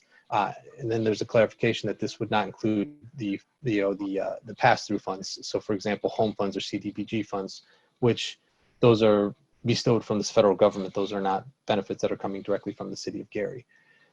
In addition to that, some of the other amendments to the ordinance include, let's see, for some of the substantive. So the impact area was another issue. And we've had Broadway Lofts earlier on today, and I think that's probably one of the best examples of why we would, in looking at the situation with Broadway Lofts, for example, why updating or amending this ordinance was important. Where Broadway Lofts sits, it sits basically in the southwest corner of a census tract. So it's on 7th and Broadway, and that is that bottom corner of that census tract. Now the impact area then would reach all the way out to to the Etna area from 7th and Broadway, and deep into the Etna area. Whereas directly across the street, you have directly across the street from Broadway would not be in that impact area. And so defining it by the census tract seemed to be for that reason kind of unfair to the surrounding area or the immediate area. And in addition to that, it seemingly is a very, very burdensome way of trying to handle, like, for example, the mailings that are required, the notice that has to go out. There are going to be certain census tracts that are going to have thousands and thousands and thousands of mailings that have to go out at, a couple bucks a pop. And that becomes a very, very burdensome aspect for a developer in looking at these situations. So we're kind of looking at it like, well, what is already the common practice? What is some of the common practice? So for example, if you had somebody that was coming in and it was going to impact, a developer that was going to impact the area, what we use now is actually more than what the state requires, which is a 300-foot radius for any land use changes or any variances or anything of that nature. So that was seemingly much more fair to the area that's going to be the most impacted, directly impacted by the development. So we proposed, this is a practice that we already have instituted. It's a practice that works well. It's a practice we're all familiar with. We did not work in census tract before, and again, it didn't seem fair to the immediately adjacent properties. So, particularly those that, and that's what you're going to see. I mean, a lot of the census tracts, a lot of the development are going to be on the borders of that because they're divided by a lot of main roads. So you're going to have a census tract that's off. I think there's one that divides Ridge Road. So some on the north side and south side are going to be affected differently, despite the fact that they're right across the street. Obviously, Broadway is a major census tract division. So it just the census tract it doesn't seemingly work as well. So that was one of the changes that we had changed. Section 2. I'm sorry. Go ahead. So you're looking to change that to the 300 foot radius? 400 foot. The city actually does. Yeah, the city, we do 400 foot in our ordinance, which is already more than what the state requires. So yes, that's correct. Okay. So section 3, I'm going to skip over section 2 because I think we've already covered that pretty well. Section 3 was the applicability. So this is we had earlier on we had hit the definition section for the community benefits. This is the actual section where it talks about the applicability, and this is where it defines it as that $1 million. Going on to section 4, under this section, what was redefined here, or I should say amended here, was the reinvestment. So here it states, any CBA applicable development that receives an applicable city issued benefit agrees to invest up to 15% of the total value of that benefit in the community benefits as defined in the ordinance, as agreed to or in writing by our city representative and the CBA, minus any amount agreed to as part of the imposed fee per Indiana code. And that's essentially that's a tax abatement section. So in looking at this, the reinvestment section, as is, you would have 15% that was reinvested per the CBA, and then an additional 15% if there was a tax abatement that was involved. So you're taking 30% of the you're taking essentially 30% of that benefit before, right off the bat, which is ultimately going to be a situation where then the city is likely we're going to have to over incentivize developers to make up for that. So in looking at the 15%, it seemed like that number was awfully familiar. And it's seemingly like I know that a lot of this language was taken from other community CBAs. And so in looking at that 15%, it kind of made sense. Well, maybe this was meant as more of a cap at 15%, where you're going to have 15%, it can be a mixture of either, some part of it being the imposed fee for the tax abatement, or it could be 15, or 15% of the CBA, or a portion of it to make up to that 15%. I'm sorry, I'm explaining this the wrong way, but essentially 15%, that 15% cap being made up of some combination of that as decided both by the CBA and the council. So that was one of the changes. Then in addition to that, the total value of the benefit, that is defined there as well. So that was, and it was previously not very well, it wasn't defined really. So the total value of the benefit as received by a development shall consist of the following sum: the total reduction in land,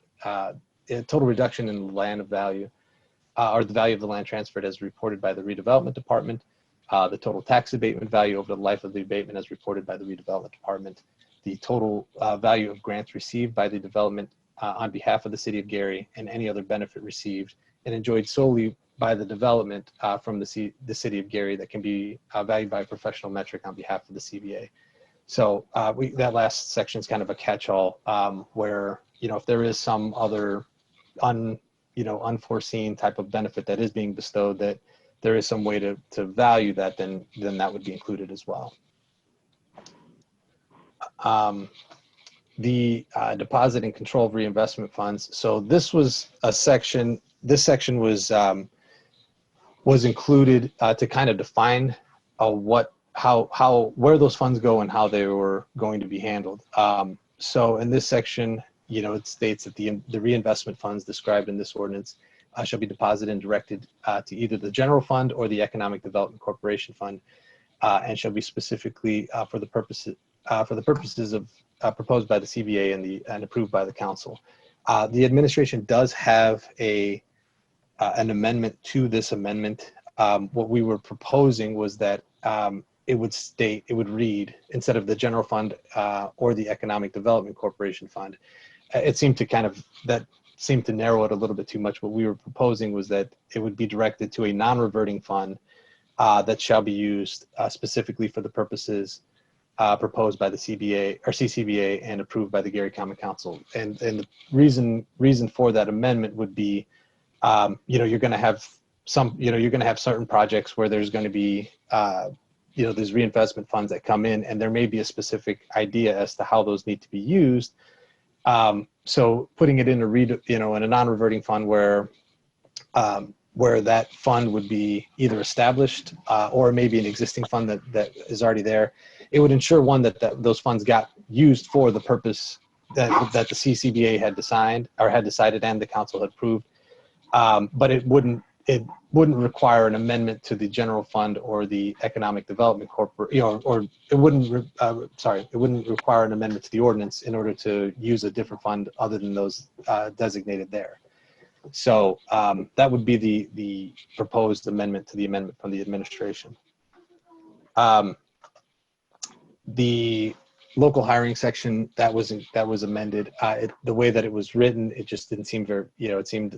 I think that this was made it a little bit more clear, and basically as it reads now, it says all the CBA applicable developments agree to follow the City of Gary's local hiring ordinance applicable at the time of hiring employees for the project's construction and any jobs available following the completion of construction.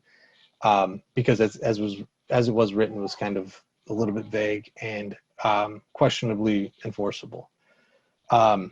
The living wage section, that was not really, that portions remained the same. It just clarifies, basically throughout a lot of the portions here that are amended, it takes the wordiness of any developer that receives any city issued benefit to all CBA applicable developments. That way it makes it a little bit more clear. Then under, let's see, the notice of public hearing section that was changed. It basically just included that, when the notices go out, that it may state both. It clarified that it could have both public meetings included in that notice. And then it changed it from 14 days to 10 days, and that's just in compliance with the common practice. It's typically 10 days by state statute, and 14 days, it was one of those things where we wanted to make sure that we were using what was the common practice, and it wasn't going to be something that somebody was going to be thrown off by, because it's, these follow kind of the same. It's very, very similar to how the tax abatement process works, which is the 10-day notice as well. Let's see. Other than that, the section 6 is amended.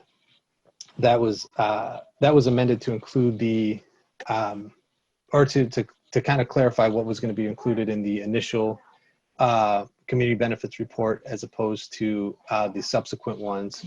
It just, I think they're very minor as far as how it's clarified. Now it just reads that annually by the second council meeting in April, the annual report shall be prepared by the compliance officer and submitted via the redevelopment department. Let's see. Then the compliance section, before it stated that any development that it had exceeded the $5 million mark would, any development that was that exceeded $5 million, they would fund one compliance officer, and in addition to any employees working for the city at the time of the CBA applicable development through a grant. So that was essentially just stated where just all compliance would be paid for solely by the developer, and that's it. A lot of changes. Yes, yeah, there's definitely some changes. I think like as I'd stated, there was definitely some concern how we were either A, going to enforce this, and B, the impact that was going to ultimately have on on the city's hopes for creating some opportunities for development in the city of Gary. Now, my question now is, by hearing that no one else has a CBA, what does this do with the competition that's right around us? I mean, we're surrounded by competition. I'll put it this way. As written, our worry would be that ultimately the city of Gary would lose a lot of developers to Hammond, East Chicago, Hobart, places where there is room for development. There is opportunity for development. From the city standpoint, the reason for a lot of these, let us be clear, the administration is very, very aware of the history of a lot of prior projects, making promises and not following through on them. We're aware that it's not as if we're not aware that these things have occurred in the past. And we agree that this is something that is needed. There needs to be some sort of oversight to ensure that, hey, if we are going to provide you with the benefit, particularly substantial benefit, we need to make sure that it's not going to go out the window as soon as construction is completed or as soon as ground is broken. It's absolutely true, but there is a serious concern that we would see a lot of projects that would ultimately, and we've heard rumors that this has been talked about amongst developers that were interested, and has specifically stated, well, we just simply couldn't comply with that. We'll just have to take our business elsewhere.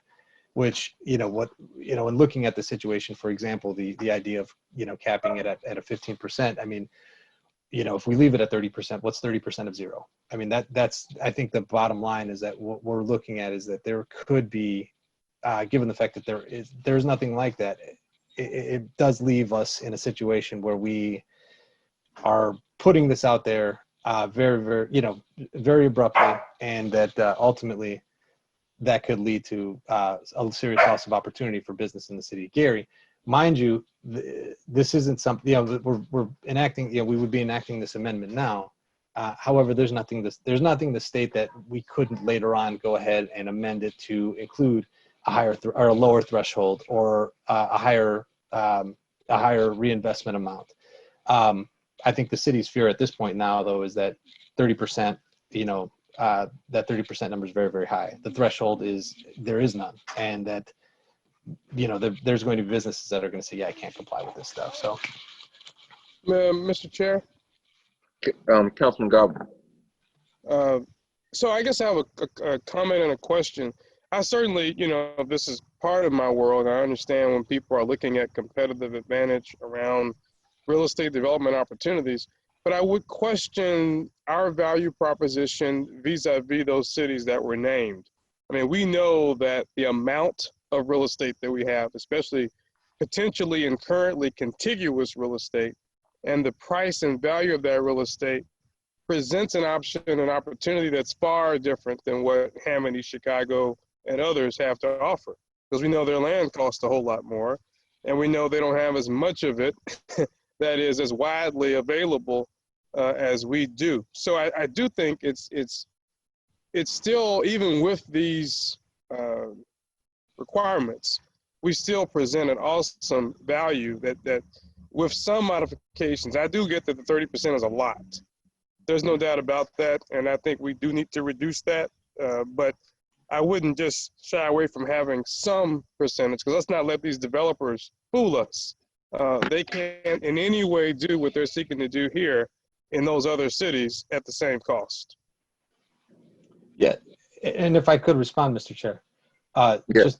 just briefly, I mean, I would always defer to the successful real estate agent before. I am not a real estate agent. I'm sure Mr. Godwin has a lot better of an idea of what commercial real estate goes for, the availability of said real estate.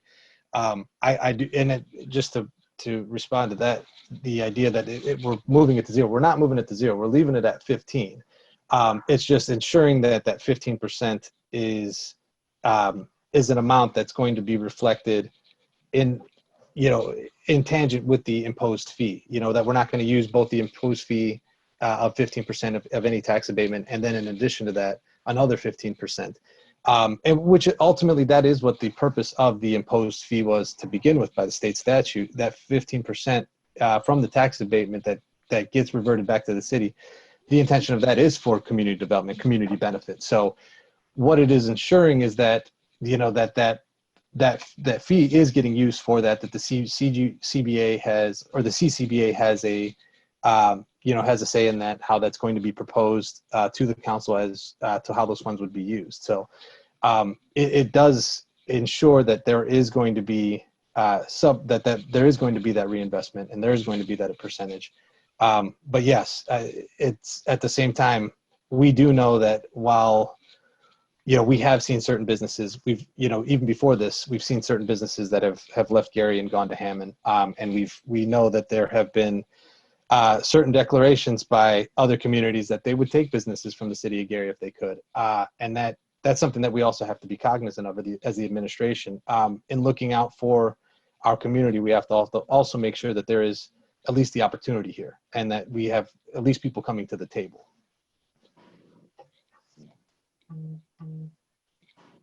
Is there any other questions, council members, at this time?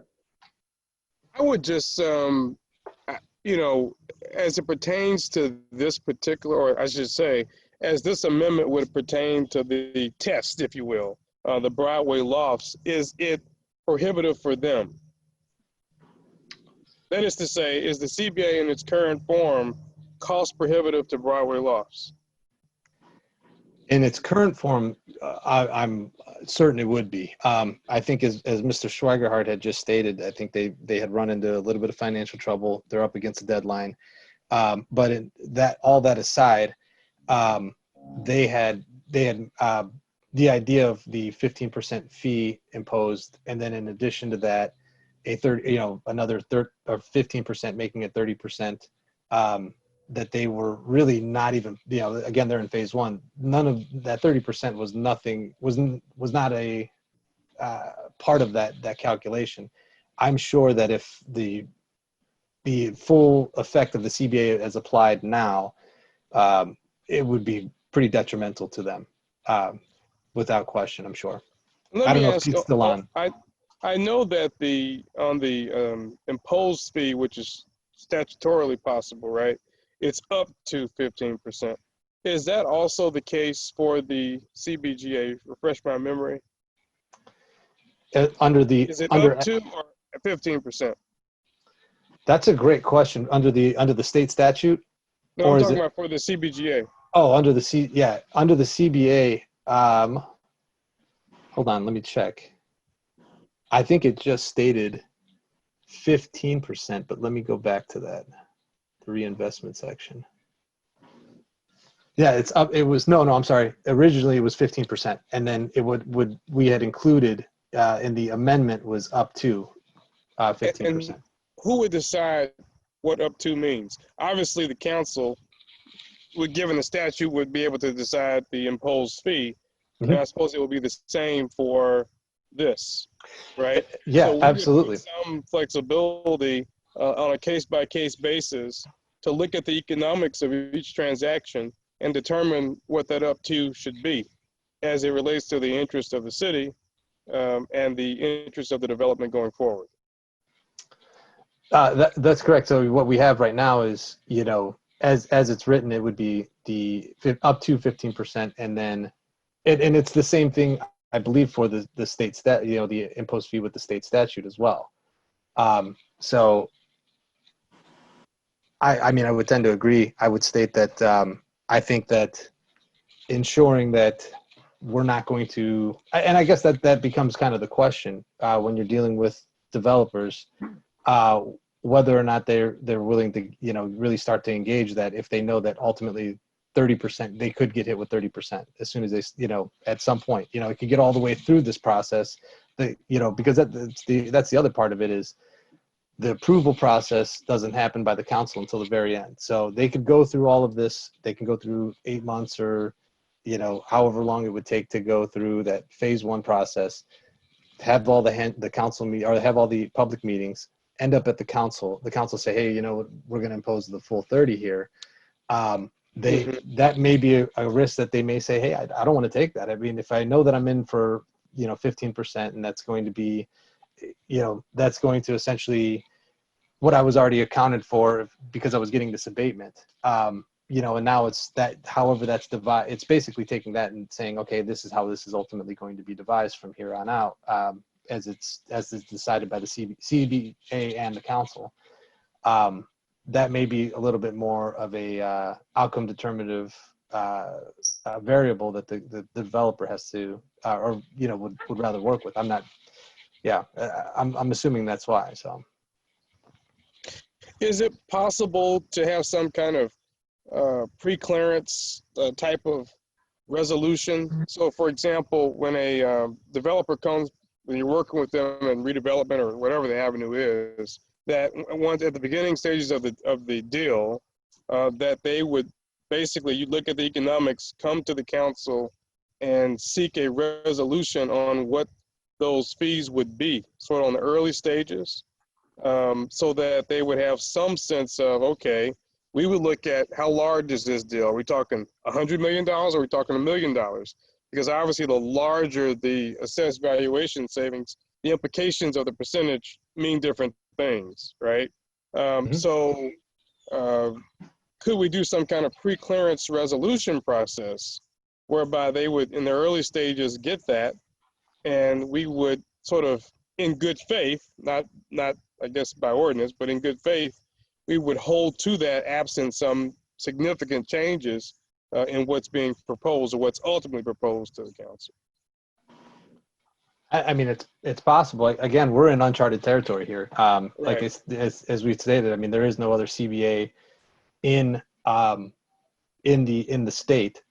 So and again, I mean, that may be something that we could see how that would work. But I would suggest, and I think from the administration side, to start with this process, you know, as laid out, and then, you know, if it gets, I mean, I think if that became kind of a something that the council saw was of value as we went on, I think that might be something that could be amended to the ordinance that says, hey, you know what, we should do this resolution that's kind of this gatekeeper, you know, ahead of it. So, you know, we can, you know, look at this ordinance and say, okay, well, hey, you know, with some of these projects, we want to go above the 15%. And that's kind of what I had stated earlier, that, you know, that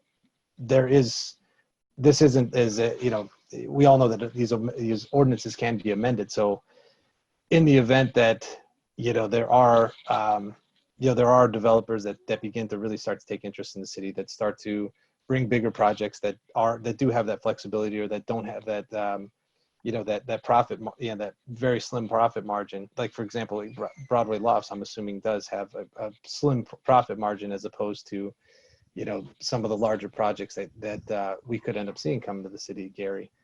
You know, at that point, having that flexibility, you know, from the council standpoint, I think that could be a good idea. Let me be clear on this one, and I don't want to hold up a lot of time, but on this one, that what we're looking at now is that if we don't change the CBA as it is, then it will be a 30% cost to Broadway Lofts development for the amount of savings they have under the tax abatement, basically. As Because we written, yes. don't have the up to language. And even if we did, we would have to specify in the confirmatory resolution, I suppose, what the exact percentage would be. Okay. That's correct. I will just say that that's probably of all the changes you listed, that seems to be the most pertinent and relevant. I think a lot of that other stuff is stuff we probably need to joggle around and think more about. So I would support some kind of up to, and we can talk about what that specific number is, because obviously it would need to be inserted into the confirmatory resolution. But that's all I have to say about it. Now, you asked about it being inserted to the confirmatory resolution. It's a CBA. Now, that question hasn't been answered. It's a CBA. Can it be applied at this time? Because I keep hearing through the developer that the CBA was not in place. So I want to make sure we're hearing two different things going on. So to answer that, it's actually kind of it would be a novel issue at this point, because technically the benefit has not been bestowed, and the way that the CBA applies is that it, you know, at any point after the passage of the CBA, any benefit to the city of Gary would be required to follow this. Mind you, that would be something that would, you know, the intention of that was, you know, from the ground up, you know, because the way that this ordinance reads, there's so much of this, you know, that involves a planning process, public meetings, all of these other things, that when you had a project that was as advanced as Broadway Lofts in their process, it was kind of a last minute, hey, you know, you guys are now applying for this tax abatement after, you know, doing all this planning with the city for several years ahead of time.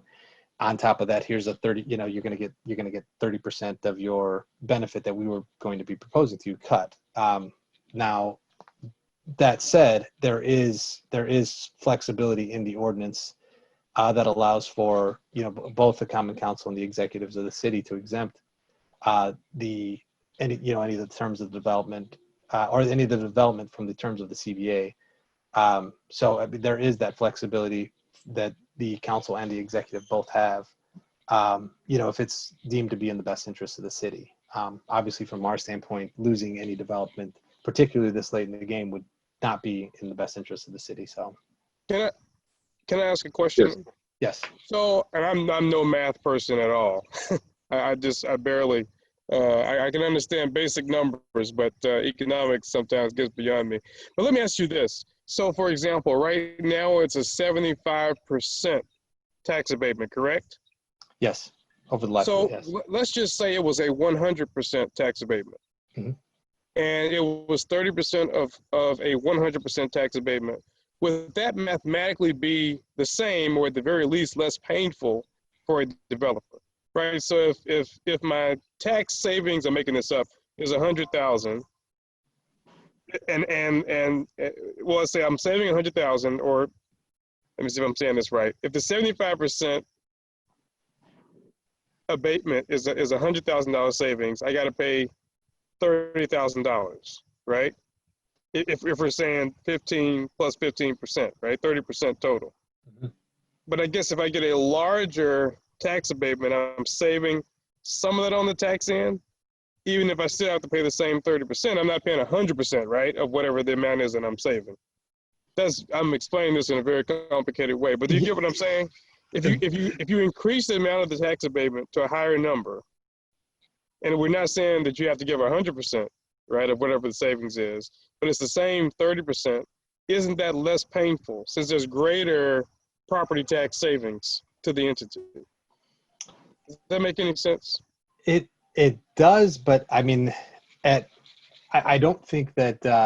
I mean, I think that at what cost to the remainder of the city? Then, I mean, if you're doing 100% tax abatement, and then you're directing it, you know, you're directing those funds, you know, you're taking 30% of that, and you know, you're trying to come up with the same number. you know, that's essentially taking money that you know, that 25, you know, and my assumption is that you're saying just go ahead and over incentivize in order to make up for that 30%. Because we're going to get the money anyway, right? So what I'm saying is we're going to get, right now we would get, if we, let's say if we didn't do an imposed fee, if we waive the imposed fee and we get rid of the 15% for the CBGA, right? That's 30% we're not going to get anyway, right? And absent this, if we didn't have a CBA ordinance, we wouldn't be getting it. We might get the 15% imposed Yeah, you fee. get the 15% imposed fee. The other Absolutely. 15% we wouldn't be getting. But I guess the other part of that is, as it relates to, and we should not make legislation based on one particular deal, because every deal is going to be different. Absolutely, But absolutely. this is our test case. This is the one that's before us. And what I'm thinking is that, you know, we're not going to get any tax revenue anyway, because we've already said it's in the TIF, right? So it's, if we make it 100% savings, it's not as though we're eliminating dollars we would have otherwise gotten, right? Hold on. Isn't that what we said earlier? And by the way, I want to commend you, Mr. Pohl, because we're asking a lot of a lawyer. Your job is not to explain TIFs and economic development, tax abatement. You're supposed to just be a good draftsman. Yeah, well, it's I don't know whether Mr. Bittner or others want to help you out, because this is a lot of pressure for a lawyer. And I guess from one lawyer to another, I have some mercy. Yeah, and I mean, I understand conceptually, you know, what you're asking. And I guess, you know, really at the end of the day, I think ultimately what it seems like what we would be doing is transferring money that would essentially go to us from, you know, into the general fund as tax reclamation. And then instead of it going to that, we're essentially qualifying that and putting that directly to into the CBA, to where it was simply into the, you know, under this ordinance, or even as what it was written, it would be a specific fund for a specific purpose, which I don't know if that's in the best interest of the city, given the fact that, I mean, those, you know, taking that, you know, the amount that would be reclaimed and using it as needed throughout the rest of the city. I guess that's kind of, I think, what would be the issue that you would be running into, if I'm understanding what your question is correctly. I mean, I guess that would be my concern with it. Does that make sense?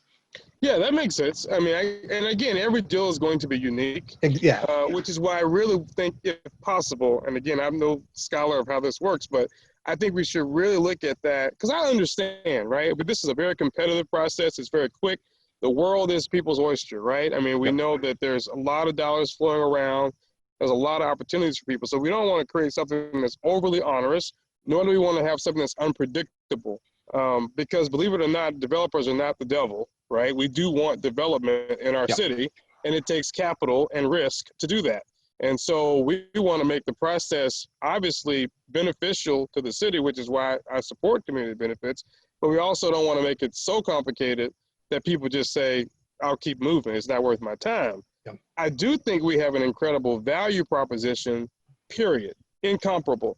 There's nowhere you can buy this much land at the low fees that we charge, nor are our zoning and other required fees anywhere comparable to some of the other big opportunities that are available. But I think we should really look at a process whereby in the early stages, there's some kind of resolution that this council agrees to, you know, absent some significant changes, that is, if we're going to say up to 15%, it may be the case we say, look, it's going to be 5% for the imposed fee and 5% for the CBGA. We do that on a case-by-case analysis. We engage the CBGA committee. You know, we look at the economics of the deal. We look at the competitive, the environment, right? And so we don't want to lose a deal, but we have to be fast. But I think if we can assure developers up front that this is what we're agreeing to with the CBGA committee and ultimately the council, really, well, we would listen to their recommendation, but ultimately we would have to make a decision. Then it clears the way for you all to negotiate and discuss for the next 6 months, the next 6 years, right, before it actually happens and comes before us in the form of a tax abatement. I don't know what that, you know, how that works legally necessarily, but I think it would certainly help, even if it's an MOU, between the council and the developer so that people know what they're getting. Because you're right on. No one should come to this stage of the process and find out they have a new 30% obligation. That's significant. And absolutely, and I think we're saying the exact same thing. There's got to be some outcome determinative, and I think that's a great idea. I mean, I think the idea of having some sort of some sort of understanding up front is, that's much more alluring to a developer who has to plan all of these things out months and years ahead of time, as opposed to, okay, go through this process and then see what happens at the end of it. I mean, I think you're absolutely right. I mean, that's got to be something that a developer is going to take into effect or take into an account when they're making that determination. I do think that, having a specified cap on how much that would be, or what the maximum amount would be, would also be, would be beneficial as well. Because then that lets, just lets developers know ahead of time, that they're, that their interest, where they're at, where that interest lies, and what they can work with before even proposing it. So, and I think that's what we've done with the amendment as far as the reinvestment section of that.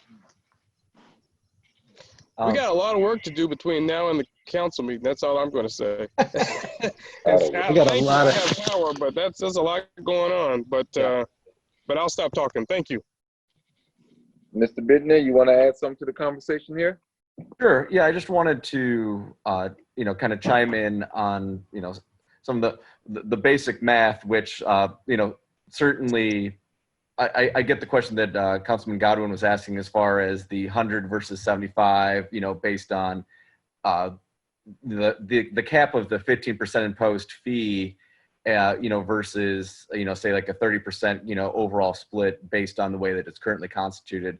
And based on the imposed fee, we wouldn't be able to go above that 15% if we went up to 100. So it'd just take it back down to 85, and it'd be a different benefit, not necessarily something that, as Dan Bowditch alluded to earlier, where it's the fee being specifically paid through their payment of taxes. However, part of all of this is, and the council's seen in previous deals where if there's a tax abatement or if there's a TIF bond issued, I mean, I think the best example that's most current is the U.S. Steel deal, where it was a development agreement that was agreed upon both by the Redevelopment Commission as well as the City Council, and that constituted what, in effect was the $20 million payment directly to the city last year, as well as a continued benefit to the city anywhere from $50,000 to $100,000, depending on the excess of proceeds from the assessed valuation. So we already have the ability to enter in development agreements that don't necessarily apply directly to a tax abatement. That's a separate, and distinct approval that is gone through. And really what it comes down to, on that front is, so we have tools in the toolbox as far as absent of a community benefit ordinance already to, do a lot of what we're discussing here. But one of the things that we need to be mindful of is, as both Attorney Pohl and Councilman Godwin talked about, the predictability of the process itself. And in a lot of cases, the negotiation is ongoing, as the councilman alluded to, for multiple years.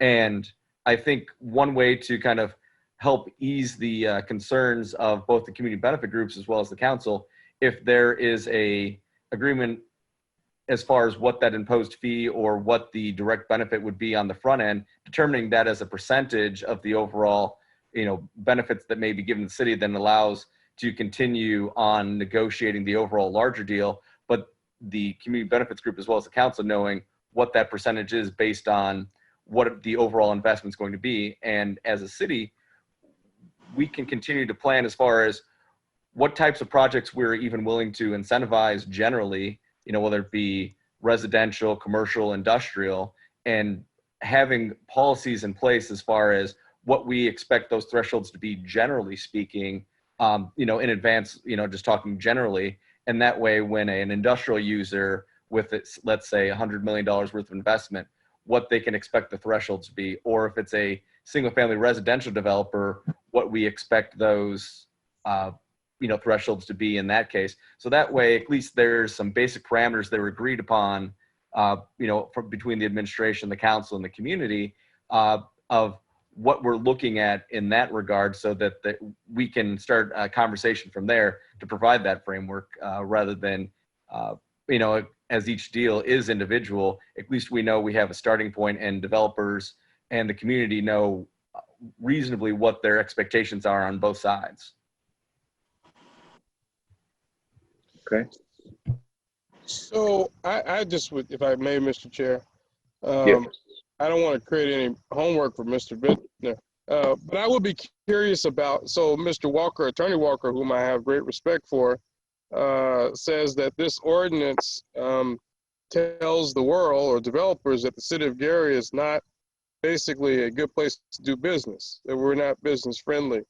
And I'd be curious if we were to look at the last 3-5 deals that were done, obviously without a CBA in place. If we were to go back and look at those deals and see how the math would have been different. So if we had had a 30%, I think, let me be clear, 30% is too much, right? It's way too much. I get that. But what would that have looked like to a TMB tube, to an Alliance Steel, et cetera, and would they have walked, right? Would they have gone elsewhere? What were the options they were looking at? So let's just do, again, I don't want to rush. I don't mind dealing with this specific issue and having the up to as it relates to right now. But I think this is a conversation we need to continue. Absolutely. And I would love to actually have a meeting, can be open to the public. I don't want to get in trouble with Councilman Lay, our open door subcommittee chair. But I would love to have a meeting where we talk to the CEOs of TMB Tube, of Alliance Steel, of the variety of companies that have moved here. And I want to have that conversation with folks in the CBA to talk about, okay, what do these numbers look like? What were the other cities you were looking at? Would you have walked had these requirements been made for you? Or, was our space $1 million cheaper, right? So it didn't really matter to you about whether we had 30% because you couldn't afford to go somewhere else. Or our labor costs a lot different, or our workman's compensation very different if you're comparing us with Illinois. Or did Hammond or Hobart not really have the space for what you wanted to do? So I would love for us to really do a deep dive analysis, because this conversation is obviously going to continue, on what this looks like. And I think it will help our efforts even beyond this particular amendment to the ordinance, just to know sort of where do we stand in the marketplace? What's our value proposition to businesses who are currently here to stay, because they can leave, even the ones who are already here, as well as how do we get new businesses. And I think that's a good conversation for the council, for members of the CBA committee, and even the business people and the administration to all collectively talk about. We have a very open, frank conversation about the political economy, right, of what it is that we're doing. So I've talked way too much, but thank you. Any other council members with any other comment?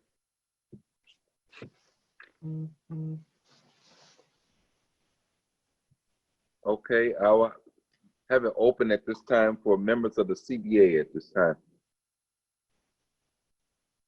Carolyn, you're muted. You're trying to speak. Carolyn, you're muted. Can't hear you. You're muted.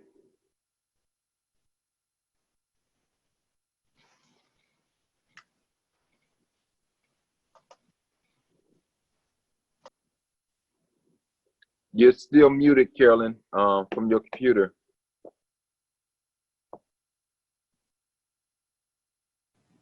Okay, you're unmuted now. But we still can't hear you.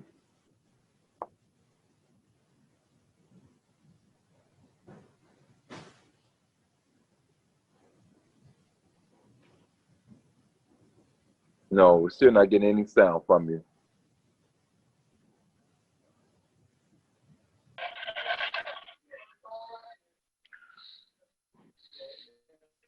I'm gonna have to ask, while Carolyn's trying to get her sound to come through, any other member from the CBA? This is Councilwoman Atkins. Just a suggestion. Carolyn, why don't you go out the meeting and come back in and see if that'll adjust your sound?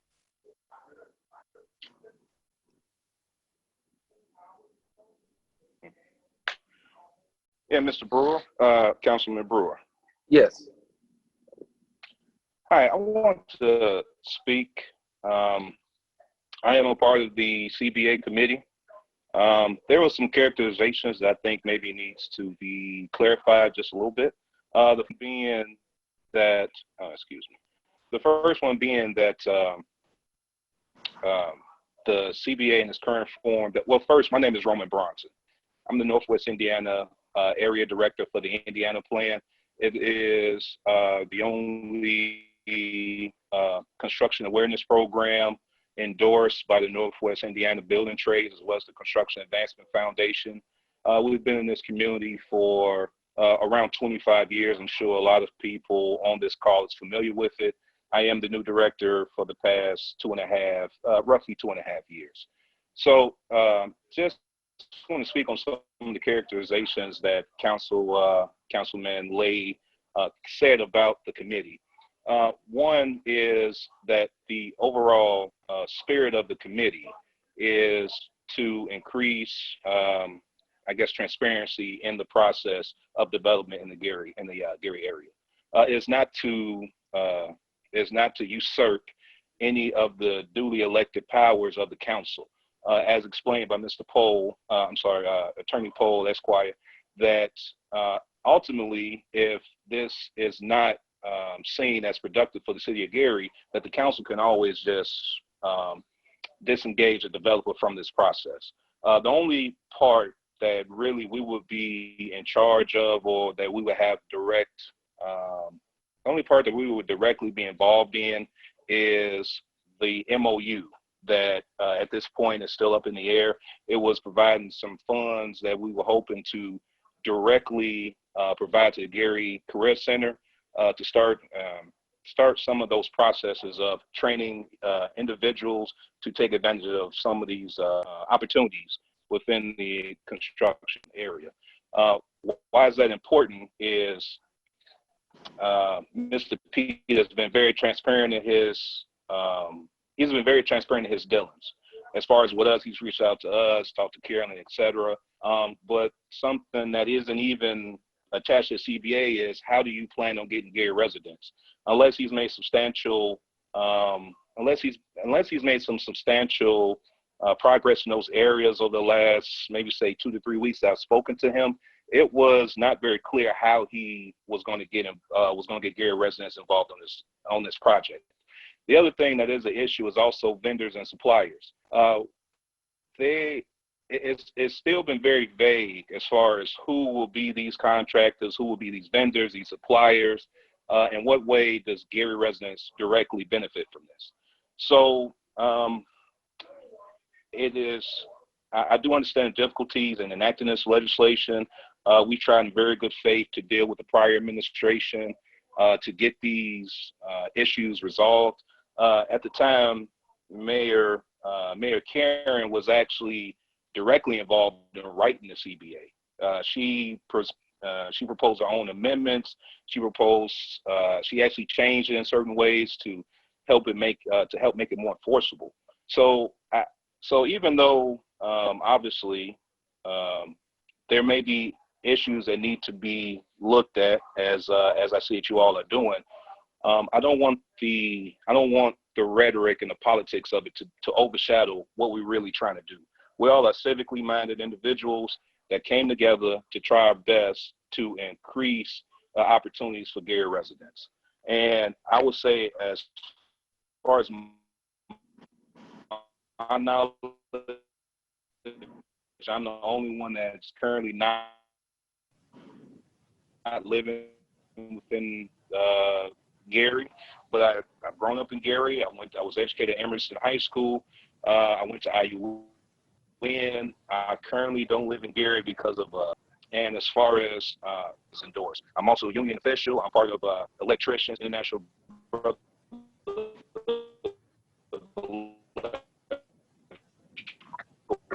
We're losing you a little bit. 697. So we do have a number of people and making this happen, making more opportunities. Okay, I do apologize. My phone is getting low on as long as it has, so I do apologize. But just, I want to make sure that it's clear that we're not trying to usurp any duly elected individuals' powers in this. What we want to do is just be a part of the process.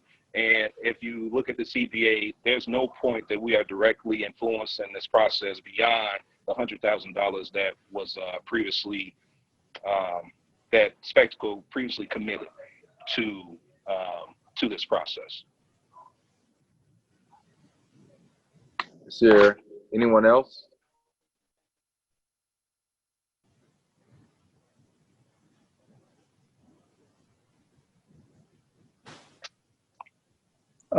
Councilman Brewer, may I speak? Yes, Mr. Dillon. Attorney Dillon, how you doing? Absolutely. Good evening, everybody. I just wanted to, I missed the last few meetings, but I wanted to clarify some things if they weren't clarified about the 501c4 status of the CBA. The CBA received 501c4 status in the winter of this year, late January, early spring. Ms. Carolyn McCready has received the letter. The issue of the letter had to do directly with COVID.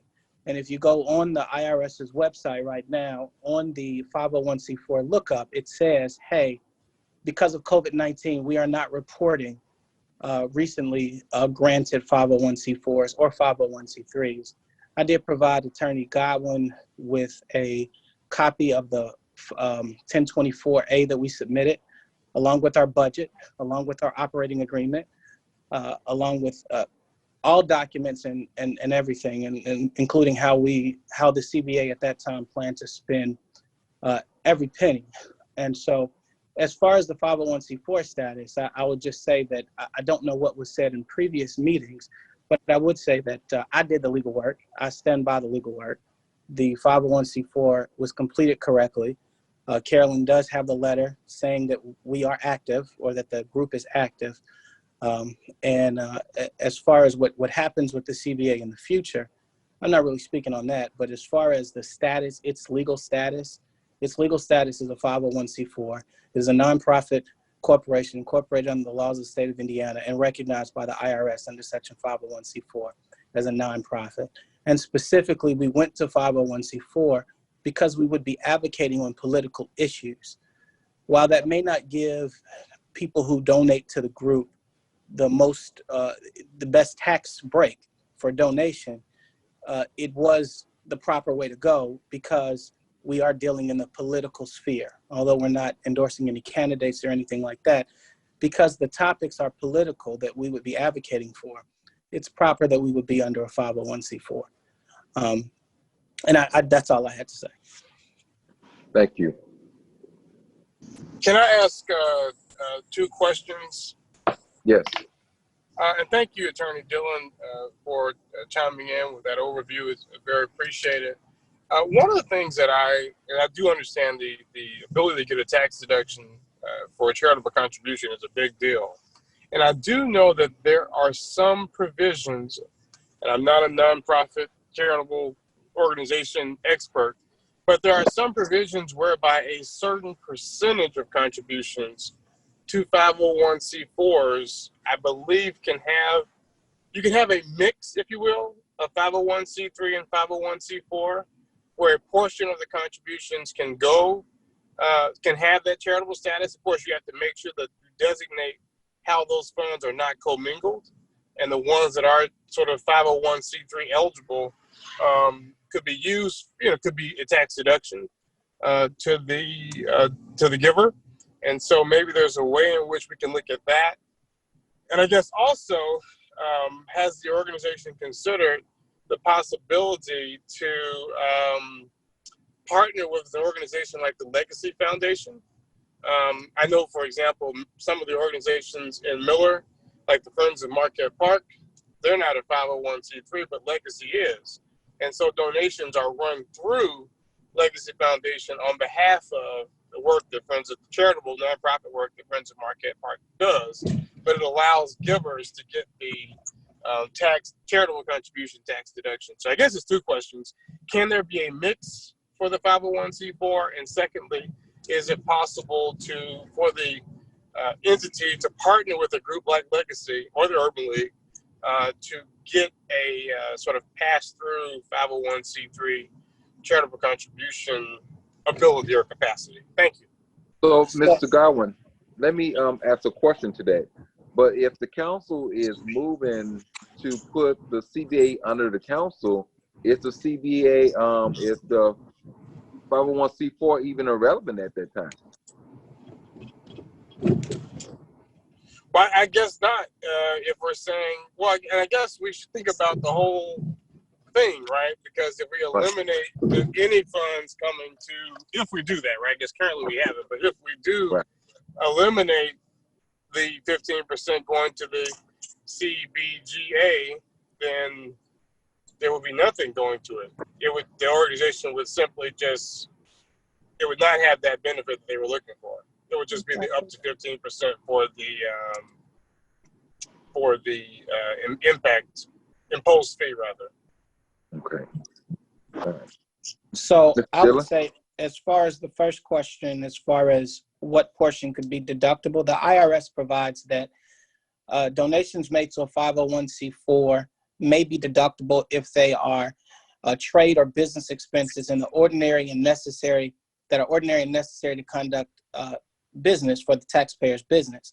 In this case, I believe that if a entity that wanted to get a benefit from the city of Gary that would fall under the CBA, that they would be able to do that, because in this case it would be a necessary business expense. If the statute or the ordinance stays in place, then it would be a necessary business expense. It would be something that an ordinance says that it's necessary for you to get this benefit. And so I believe that portion would absolutely be deductible, or at least a great deal of that money would be deductible under 501c4 as a trade or business expense in the ordinary course of business. As far as using an umbrella, I would absolutely think that any organization can use an umbrella. The 501c4 and 501c3 process, for that matter, is expensive. I mean, just off back, the fees to get recognized are $650. That's not hiring any lawyers. That's not doing anything else. That's just what you pay the IRS. And you get professional services involved in that. It can be very expensive for a small organization. So a lot of organizations use umbrellas. And I think that the CBA could absolutely operate under an umbrella with the legacy, but it would have to be very specific in that not in any advocacy. It could not use those funds for any advocacy. So right now, some of the funds that we would have gotten probably would have, actually no, all of the funds were going to go, if you look at the budget, some were going to go to trade programs, some were going to go to the career center, and the rest, I think 5% or something that they were going to keep behind for incidental expenses.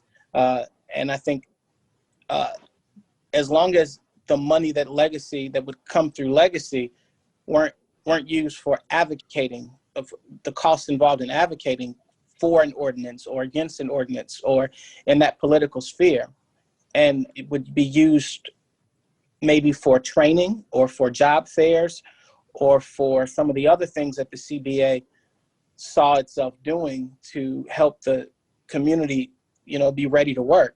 I think that could absolutely happen. Yeah. Anyone else at this time? Yes, this is Councilman Brewer. Thank you all so much. Thank you all for this opportunity. I apologize if I've had to get up, but I'm in the midst of doing what I do, okay, in terms of my profession. But I just wanted to say this because I really was going to talk a lot about engagement to community engagement, because I would not be involved with any group that wasn't about building, embracing, enhancing the community, because that's all I've done since 1984. That's all I've worked in terms of engaging the community, every organization. I've been the executive director of this or that organization, and it has all been about the community. So we don't want to take that. So from these agreements, we don't want to take that. That's why we've been involved. The building of the Indiana University project. It's all been about how can we work with the community so that the community can be enhanced, can be blessed, okay, so that people have jobs to enhance their family, help their community. That's all that we've been about. And we're a diverse group of people. I can just use, for instance, I belong to a church where we are very diverse in terms of every aspect, from doctors, lawyers, to nurses, to bus drivers, to all aspects, and also the aspect of people in need, because we do a lot of work in feeding the hungry every Saturday, except for during this pandemic, okay, right? But working with people who have addictions and things of that nature. So we've only been about enhancing the community, working with the community, developing strategies, business. Hey, we have business people. I'm in business. We're in business. We want our communities to strive, and the only way we can do that is that there is a continued wealth built in the community, and where people are making commitments to the community.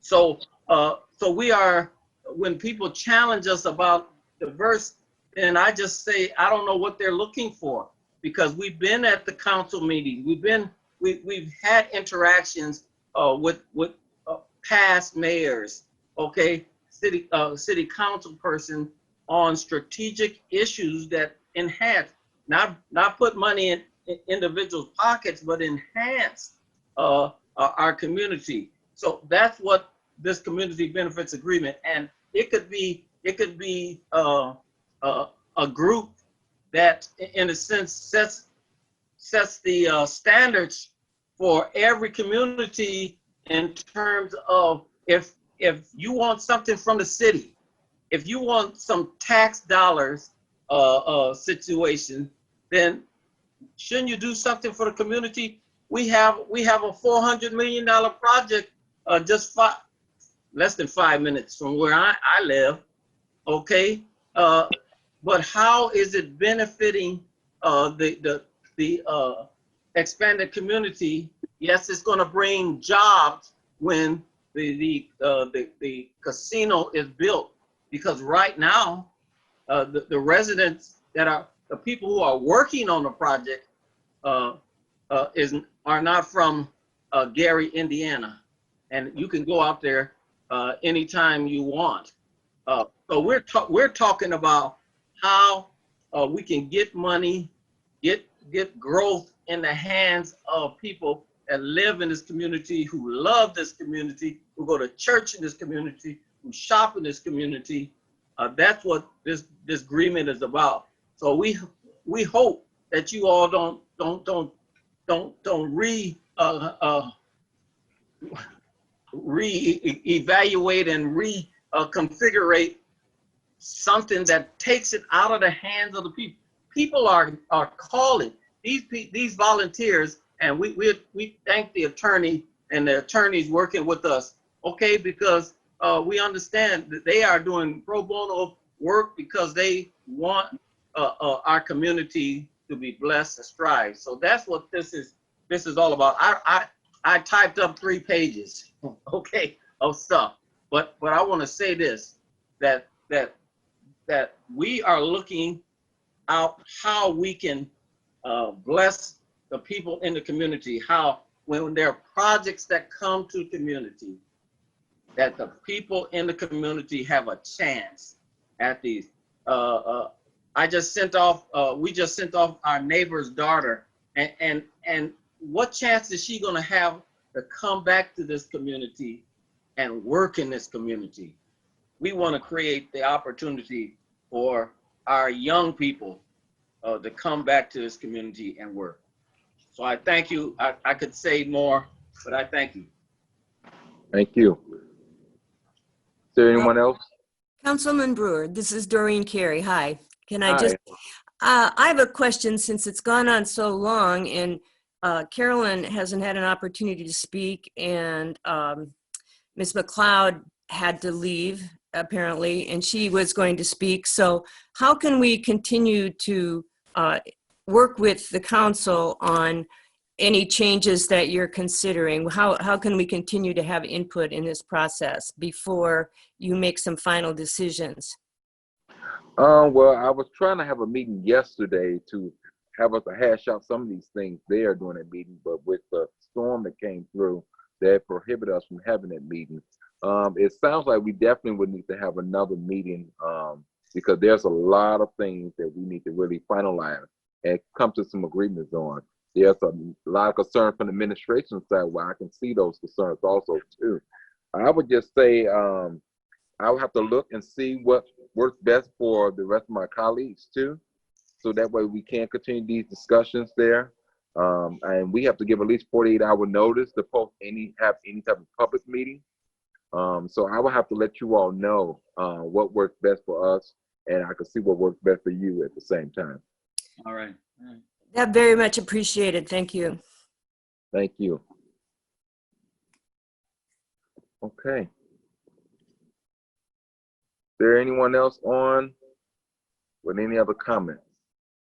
I know we have been on for quite some time. There's a lot of things that's been covered thus far. There's a lot of things that we have to consider moving forward also too. And I don't think we're gonna still wrap this up all in one night. All right. But we have seen some things been outlined from the administration side. You have heard some things outlined from the council side.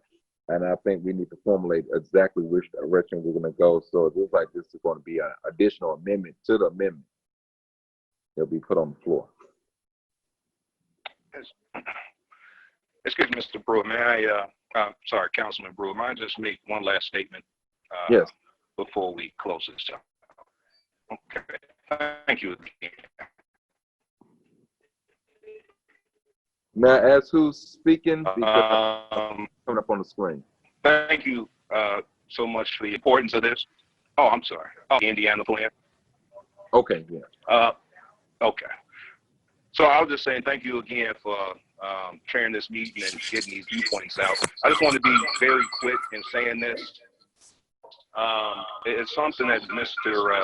Councilperson Lay has said twice, as far as not wanting to continue any initiatives around getting people into union apprenticeships.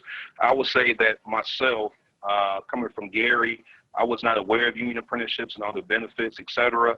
And it was through the efforts of past council people that created this program that I'm now a part of, the Indiana Plan. It directly was responsible for hiring a number of individuals that are now in positions that before it was not. We're starting to lose pretty bad there. Wasn't readily. It wasn't something. There are people now. I just want to make sure that even though the fight, not the fight, but even though that it may take a lot of effort to be labor intensive. I apologize. Okay, never mind. I just hope that we continue working towards getting people into apprenticeships. All right. Yes. That's all. Councilperson Lay seemed to. That's all I want to make sure I say. Thank you. Okay. All right. I know this is pretty difficult when we're really used to hashing out things and around each other, and you know sometimes it's kind of difficult when you're trying to do things virtually too at the same time. We'll be trying to use technology, but I will say I would try and get an additional meeting together before we have the third and final next Tuesday, and reach out to you all as soon as possible. All right. All right. Okay. Thank you. And sorry about that, Carolyn. I know you was having problems this evening, and hopefully we can get that resolved because I know we have talked, and I know you have lots that you would like to share with us also too. But thank you everyone for joining us tonight. Thank you. Like I said, I'll plan to have an additional meeting there to this further information, and we'll go from there. Everyone have a good night. Thank you. Now. All right.